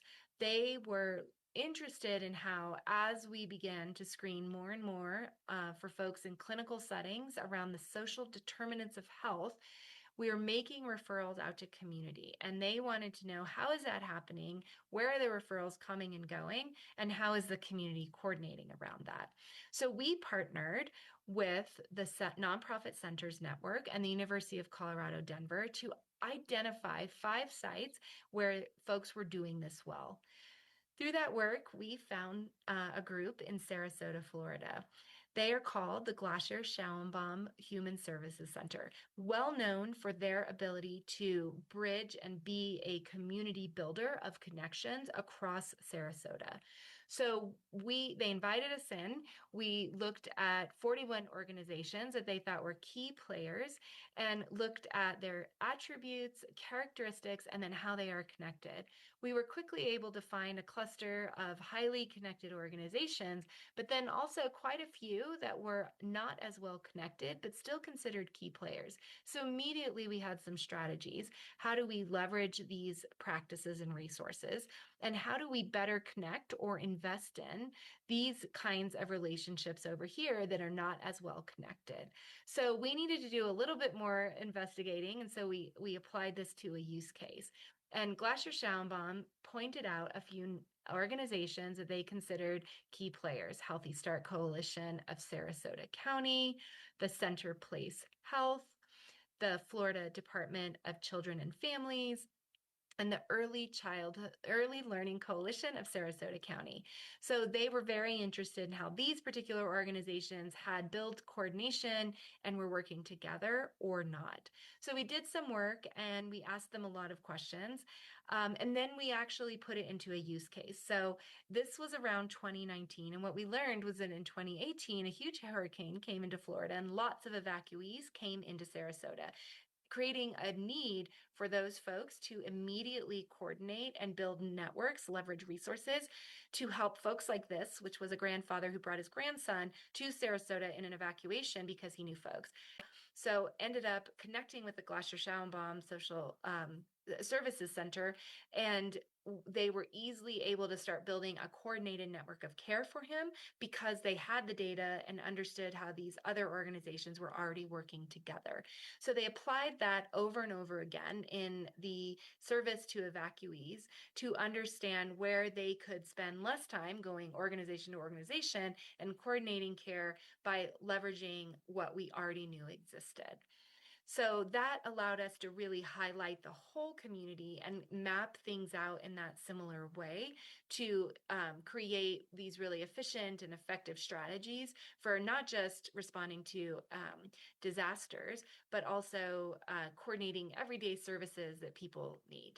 And most importantly, we were able to highlight the Glasser Schoenbaum ability to be a connector and a bridger, especially as they were working to find funding. So this could really be a great tool for funders to understand where there are gaps or where they can see good programs and decide how to invest in them with goals in mind for seeing changes to those connections. So you might wonder what happened after. So interestingly, COVID hit. Robert Wood Johnson Foundation asked us, who had been doing community studies, to redo them and see how our findings had changed post-pandemic. In our case, we were looking at community networks, and what we saw that these networks that were already in place were activated quickly in response because they were on a map. We knew who was connected to whom. We were quickly able to create programming in response. Resources were easily identified and leveraged. When gaps were identified, they were able to look for potential partners, and coordinated response was easier because they already had knowledge of their community connections. So this is the exact kind of work that we are excited to do in this community. We know there is a rich fabric of community connections that already exists, and we want to highlight that. We want to draw that out and be able to map it in a way that can become a useful tool back to you in community. So I am sorry that I was not able to join you all today. I do hope to come back. We're thrilled to be a part of this project. This is my contact, and we're at visiblenetworklabs.com. Please reach out if you have any suggestions or curiosity about what we do. We work across Canada and the US, and we are excited to be now in North Carolina as well.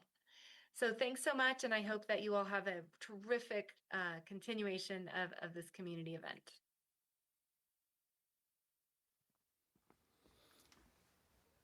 And again, this is being streamed and also recorded, and we just want to thank Dr. Varda for the contribution of her energy and wisdom and time and her commitment to community, and you will see more of that when she is able to join us here in Charlotte.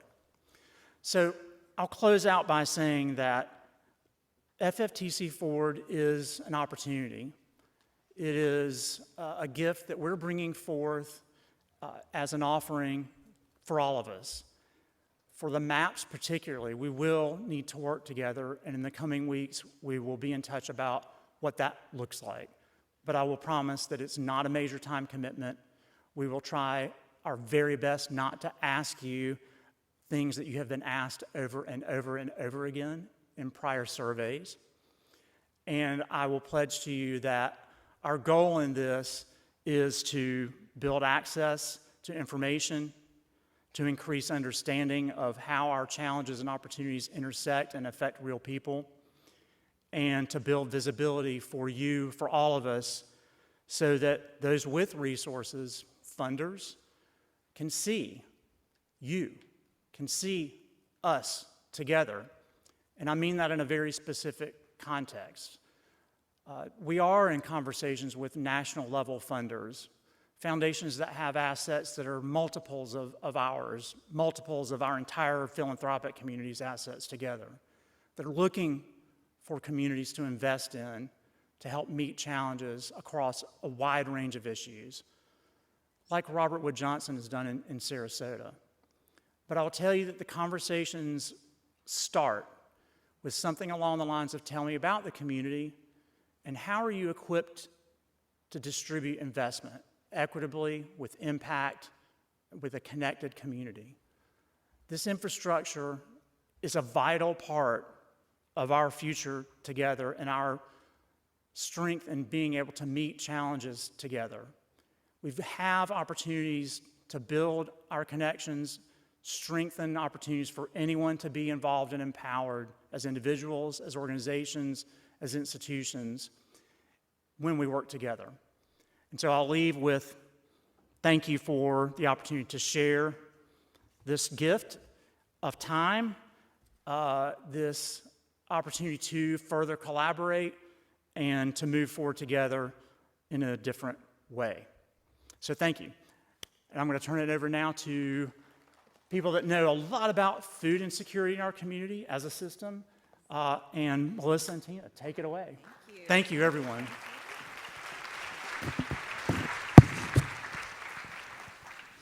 Thank you all. Thank you all for sticking with us here and for the opportunity to talk to you about what's launching. And how I'm with my very dear friend, Tina Postel, CEO of Nourish Up, who's really going to, her organization is one of the leads on the food insecurity folio. And so Tina's really going to help us understand why this matters, why knowing who's doing what, the facts, the information matters to people so that they can take action. So with that, I know a lot of us know you, but just for everyone in the room, tell us about you, your role, and your organization. Well, thank you so much for having me. Yes, my name's Tina Postel, and I'm the CEO of this incredible nonprofit called Nourish Up, formerly known as Loaves and Fishes Friendship Trays. And I have spent my entire career in the nonprofit sector, always finding employment that comes with a big emotional paycheck, and I have found that at Nourish Up. So yeah, I'm thrilled to be here with a bunch of friends I see in the audience. Awesome. You know, food insecurity affects people that we wouldn't normally think. Tell us about who comes through your organization.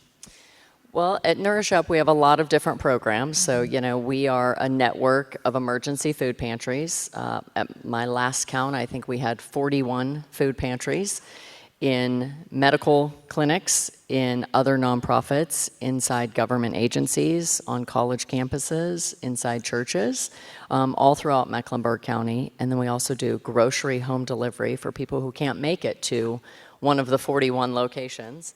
And then if that weren't enough, we also are the primary Meals on Wheels program throughout Mecklenburg County. So every day we are delivering medically tailored meals to about 500 homebound individuals. So because we have a wide variety of programs, we serve a wide variety of people.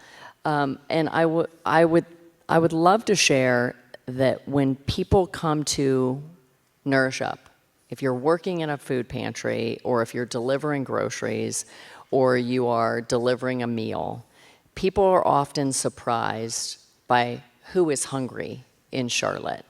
I think we all have that misconception, that stereotype image in our mind, when you think about who is hungry in our community, and certainly our unhoused friends are more than likely hungry, but that's not who's typically shopping in one of our food pantries. It's not typically who we're delivering groceries to in their own home or who we're delivering meals to. The vast majority of people who are food insecure in our community are actually working. They're working individuals. We fight that stereotype day in and day out. Well, if those good-for-nothing folks would just get off their lazy bums, right? Some of the hardest working people in our community are food insecure. If you stopped and got coffee this morning, odds are that somebody working behind the counter might also struggle with food insecurity. We have seniors on fixed incomes who struggle having access to regular food. And it doesn't always mean affordability. I mean, our Meals on Wheels recipients are food insecure because without that last mile delivery to their home, they would have to go without. So again, people are shocked at who is hungry in our community. Half of who we serve are children and seniors. Oh, I hate hearing that. Tell us about how things have changed since you started in this role. Well, so actually, what's today's date? In 2 days, I celebrate 10 years at, thank you, a decade. It's aged me, but no, it's been a wonderful decade, but I keep telling people that I'm tired of breaking records. I feel like each and every year we keep winning the gold medal in food insecurity, and man, I would love to shoot for a silver or a bronze. You know, Nourish Up has been in business for 50 years. So Friendship Trays turned 50 this year. Loaves and Fishes turned 50 last year. So we get to be 50 for a long time.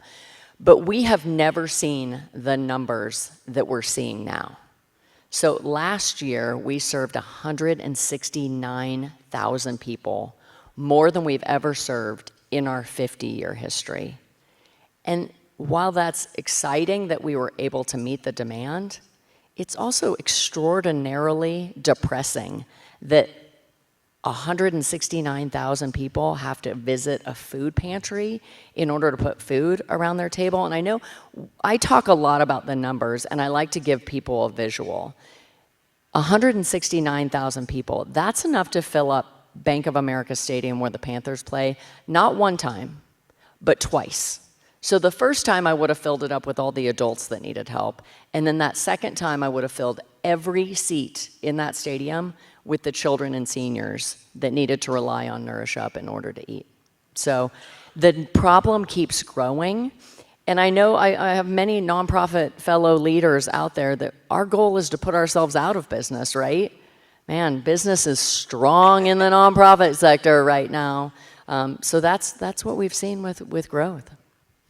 Well, we talked a lot today about interconnectivity, and to add insult to injury for this year, the SNAP cuts that happened. So not were you already doing your day job, but things got a little more spicy. So talk about how this community connected during that crisis. Yeah, is there a soapbox here that I can stand on? So most of you will recall that the One Big Beautiful Bill added some SNAP cuts that we were preparing ourselves for. But then in November, when we were surviving the longest government shutdown in history, SNAP benefits were frozen nationwide for 2 weeks. And, you know, I'm a former SNAP kid. You know, I remember watching my mom use food stamps at the grocery store back when they were actual stamps. Like, we didn't have an EBT card back then. That's really dating myself, right? But I'm a product of that federal government program that worked successfully. And so I don't think people even understand how big, how important that federal program is. For every one person that I feed at Nourish Up, SNAP Benefits feeds 9 others.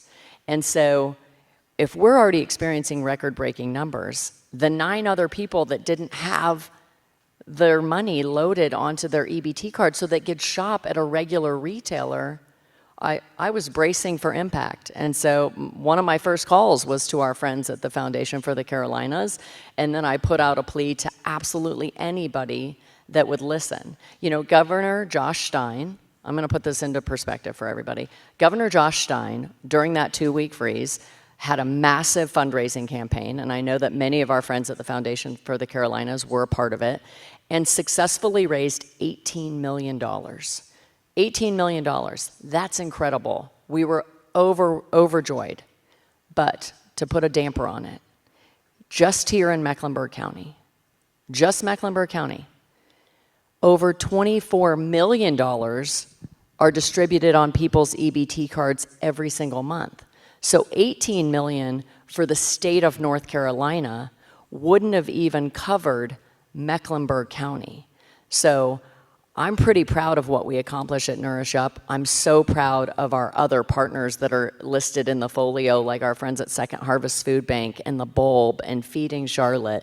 I mean, it takes a village, but there are not enough nonprofits to successfully feed everybody in our community. We need critical federal government programs like SNAP. Well, now that we are launching the folios and have them, talk about what benefits you think you'll see from having this interconnectivity. Well, I know what my marketing budget looks like. So I'm always happy when I have, you know, when other people can do the advertising work. You know, I think we've heard it said multiple times by Tracy and by the panel earlier. People want to help, right? They want to get engaged. But sometimes I'm busy feeding people. I don't have time to, you know, get on social media and to get in the news and to make sure that all the newcomers to the community, can get engaged with us. And so anytime that there is professionally done marketing materials, connections, because ultimately at the end of the day, I don't care if you volunteer with me or one of our partners, we all need you. So I think commonly people think that we are pitted against one another. When I first started, I heard a lot of, I had a volunteer actually who said, "Oh, that Second Harvest stole our food drive. We always picked up at this high school, and now Second Harvest is picking it up." And I'm like, well, my friend, we're partners with Second Harvest. Like, that's okay. Like, on any given year, 30% of the food that we distribute comes from them. They act like the wholesaler and we act like the retailer that get it out to people. But I think there's that confusion, because they have a warehouse and we have a warehouse, and they fight hunger and we fight hunger. We're not competitors at all. We are partners. And so I think when we can be featured together in a folio like FFTC Forward, people can pick and choose what works best for them, and we can collectively answer some of those questions. Love that. Well, what do you think is special about the Charlotte food insecurity ecosystem? Well, I will tell you, having moved around the country, I'm from Iowa originally, lived in Chicago, lived in Montana. Food insecurity is not unique. Sadly, there's not a county in the United States, there's not a single county in the United States that doesn't suffer from food insecurity. But what I've been absolutely blown away by, having lived in the Charlotte community for over a decade now, is the power of collaboration. I mean, when I say that I have friends in the audience today, I have some legitimate friends in the audience today. We realize together, we get out of that scarcity mode. It's not a piece of pie, but if we work together, we can make more pie. Our friends at Caring just opened up a food pantry that's a Nourish Up food pantry, And I say every day, I'm glad that I'm the food lady, because my problem's easier to solve than the healthcare, than the education, than the housing. But when we work collectively with all those other partners that are managing bigger problems than food, we can help. We can be the one answer to food so that they can take care of healthcare, education, housing. So I've been so impressed with how everybody works together. And that's what it's going to take to solve real society issues. We have a lot of our nonprofit friends in the room that maybe have not experienced the level of collaboration that you guys, tend to do so naturally. What's an example of a great collaborative story that you'd love to share to say, like, this is the stuff? Right. Well, I'll go back to healthcare. Mm-hmm. We partner with not just Caring, but we also partner with Atrium Health and Novant Health. Last year, Atrium referred 19,000 patients to us, and Novant referred 12,000 patients to us, because we know that the most healthy medicine that you can put inside your body is at the end of your fork, right? So just this week, we were able to help a mother who is currently undergoing dialysis. Now, she was at her doctor, and the doctor was prescribing dialysis, to flush out her kidneys. But the doctor asked a critical question. The social determinants of health, there's a 2-question survey, and maybe the next time you go to your healthcare provider, you might be asked, have you worried in the last 12 months about food running out? Or in the last 12 months, have you experienced food running out? And that you may, if you're not food insecure, you may shake your head at that question. You may be like, why is my doctor asking me these questions? But because that doctor had asked that question, and that patient had screened positive for food insecurity, the prescription that they were then able to write for that mom was a prescription to Nourish Up, to come and shop for food. And she was overjoyed because she was worried about her own health, but also worried about how she was going to take care of her children. And the fact that she got to come into our on-site Food Lion Feeds pantry and shop for the food that she needed for her kidney disorder, and also pick out the favorite foods that her kids love to eat, it was a win-win. But it took that doctor asking that question, and then that doctor knowing, hey, I've got an answer for this. I've got a prescription that I can write. And then we were on the other end to fulfill the need. Awesome. Anybody watch The Pit? I do, yes. Let's talk about this tool for Charlotteans, the new ones coming to town. Where do you see the power in this tool for them? Absolutely. Well, I think there's so many amazing nonprofits doing incredible work that if you just Google, if you just Googled housing, if you just Googled hunger, wow, you never know what's going to come up. The Foundation for the Carolinas and Share Charlotte, y'all are trusted resources, right? You do a lot of vetting.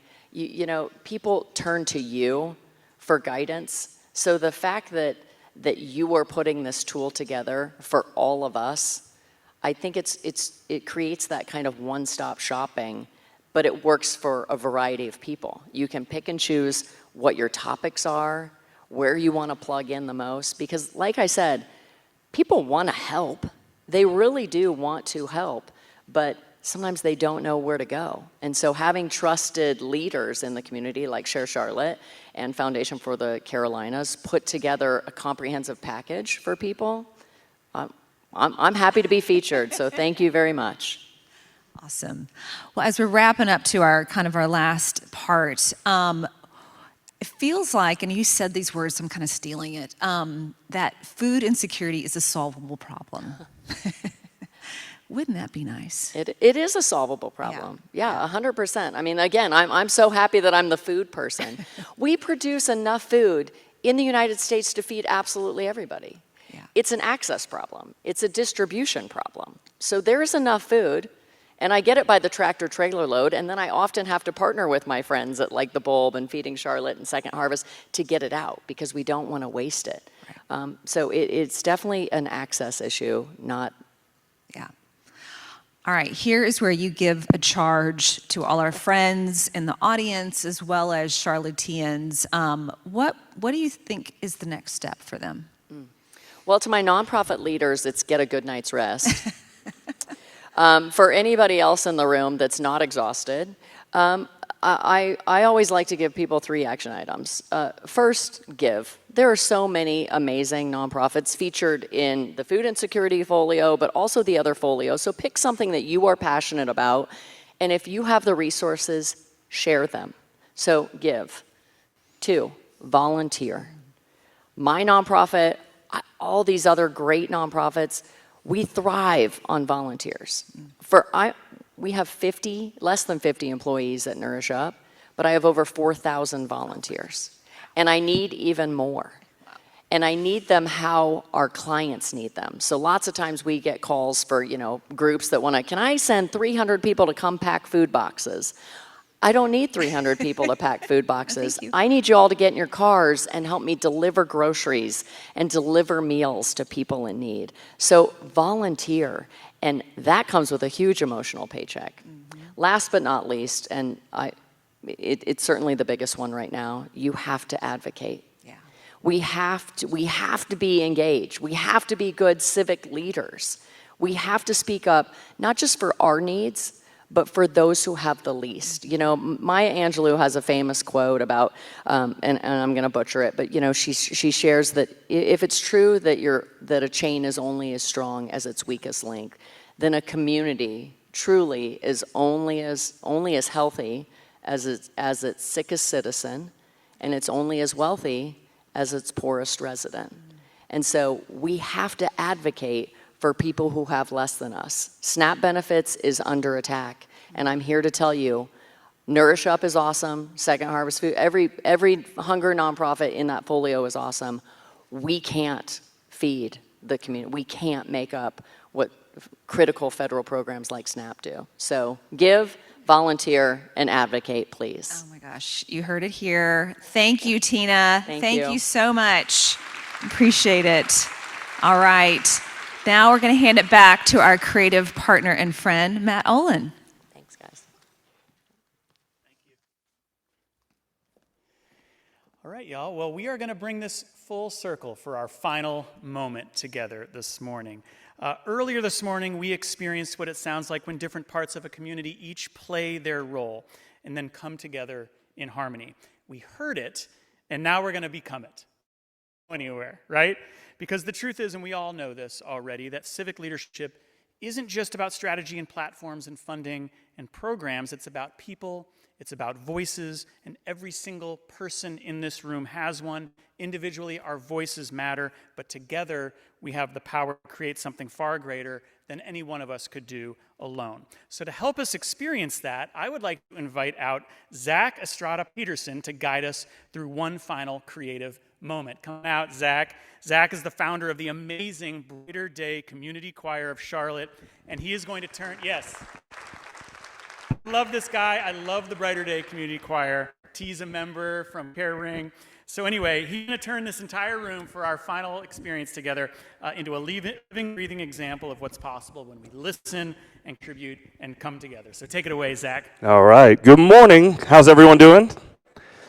I just got here, so I don't know what you guys have been discussing for the last couple of hours. I actually was supposed to go at 11:45, so I said I'll just come hang out in the back, and then I got called up 45 minutes early, so I am about as ready as you are for me. Okay. So when Matt reached out to me in February, he basically said, we're doing this event, and at the end, we're going to have a little creative moment where we want you to kind of teach something to the audience. And I was probably at work or something. I didn't really understand what the request was, and I went back a couple days later, and I was like, what is it that you exactly want me to do? And so basically, he wants me to turn you guys into a choir for about 2 minutes. So as the founder and director of the Brighter Day Community Choir, we are a community choir that is just Charlotte-based. So the only thing that is tying us all together is the fact that we are in Charlotte. A lot of times when you go to a church choir, they all go to the same church. If you're a school choir, they all go to the same school. We are just Charlotte-based, so that means you got people that are coming from different religious backgrounds. You got people that are coming from all kinds of musical backgrounds, some that have sang their whole lives, some that have never sang before. So with that, I have the bullish idea that every group of people can be a choir. So, can you guys help me maintain that bullish idea? Okay. All right, we're going to sing a common song, and it's not going to be anything hard. We're just going to see if I can have everyone in this room sing in 3-part harmony. Cool. So we're going to sing Lean On Me, which I think most of you guys already know. It's been around for about 60 years, so if you've never heard it before, I'm not sure where you've been, but that's okay. I'm not sure what key we want to do it in, but sure.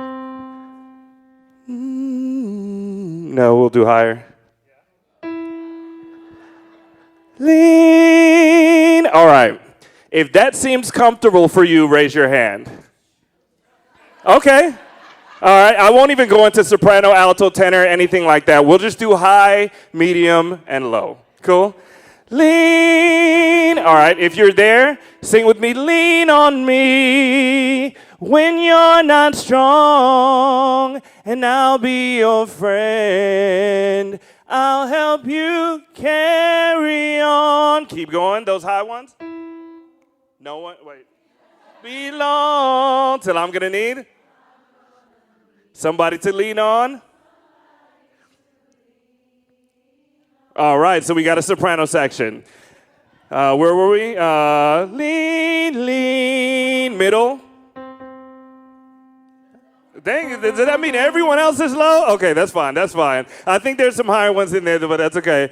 Lean, lean, lean on me when you're not strong. Let's try there. Middle people, 1, 2, 3, and. Okay, I got you. 1, 2, 3, and. Lean on me. Keep going. When you're not strong. And I'll be your friend. Almost. I'll help you carry on. 4.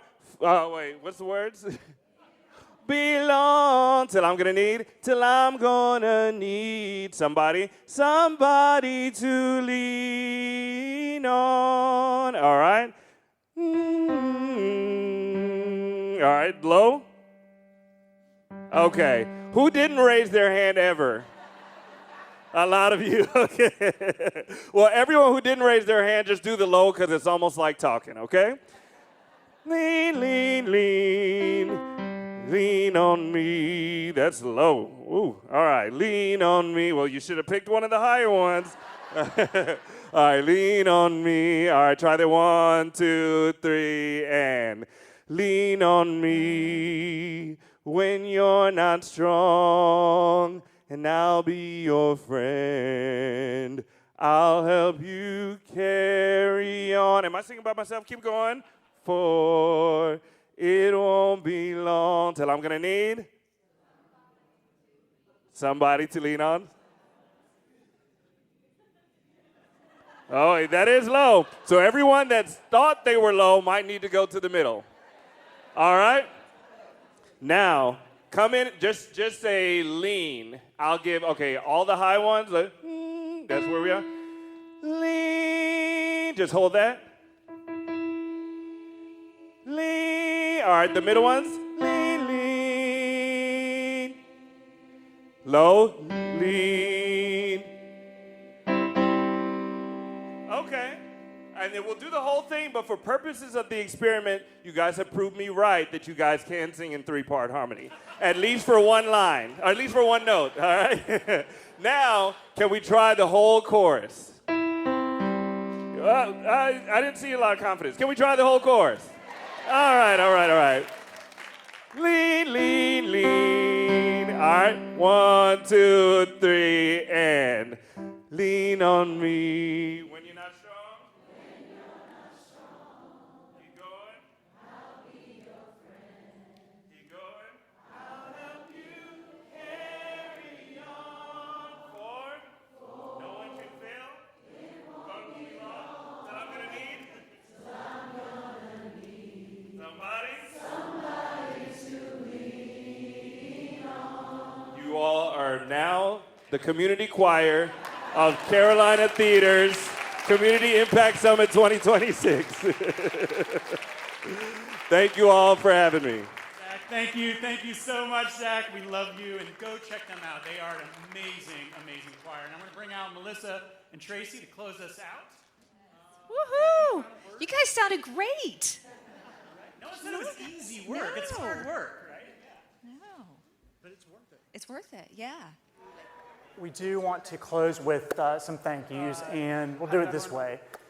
A lot of people came together to make this opportunity for us to build something and move forward together possible. So if you are one of the members of the core team that helped build FFTC forward so far, if you're one of our lead agency partners, if you're one of our collaborators, if you're one of our 17 artists, if you're one of our over a dozen small businesses, would you please stand for a moment and let us give you praise and applause. Thank you, all of you.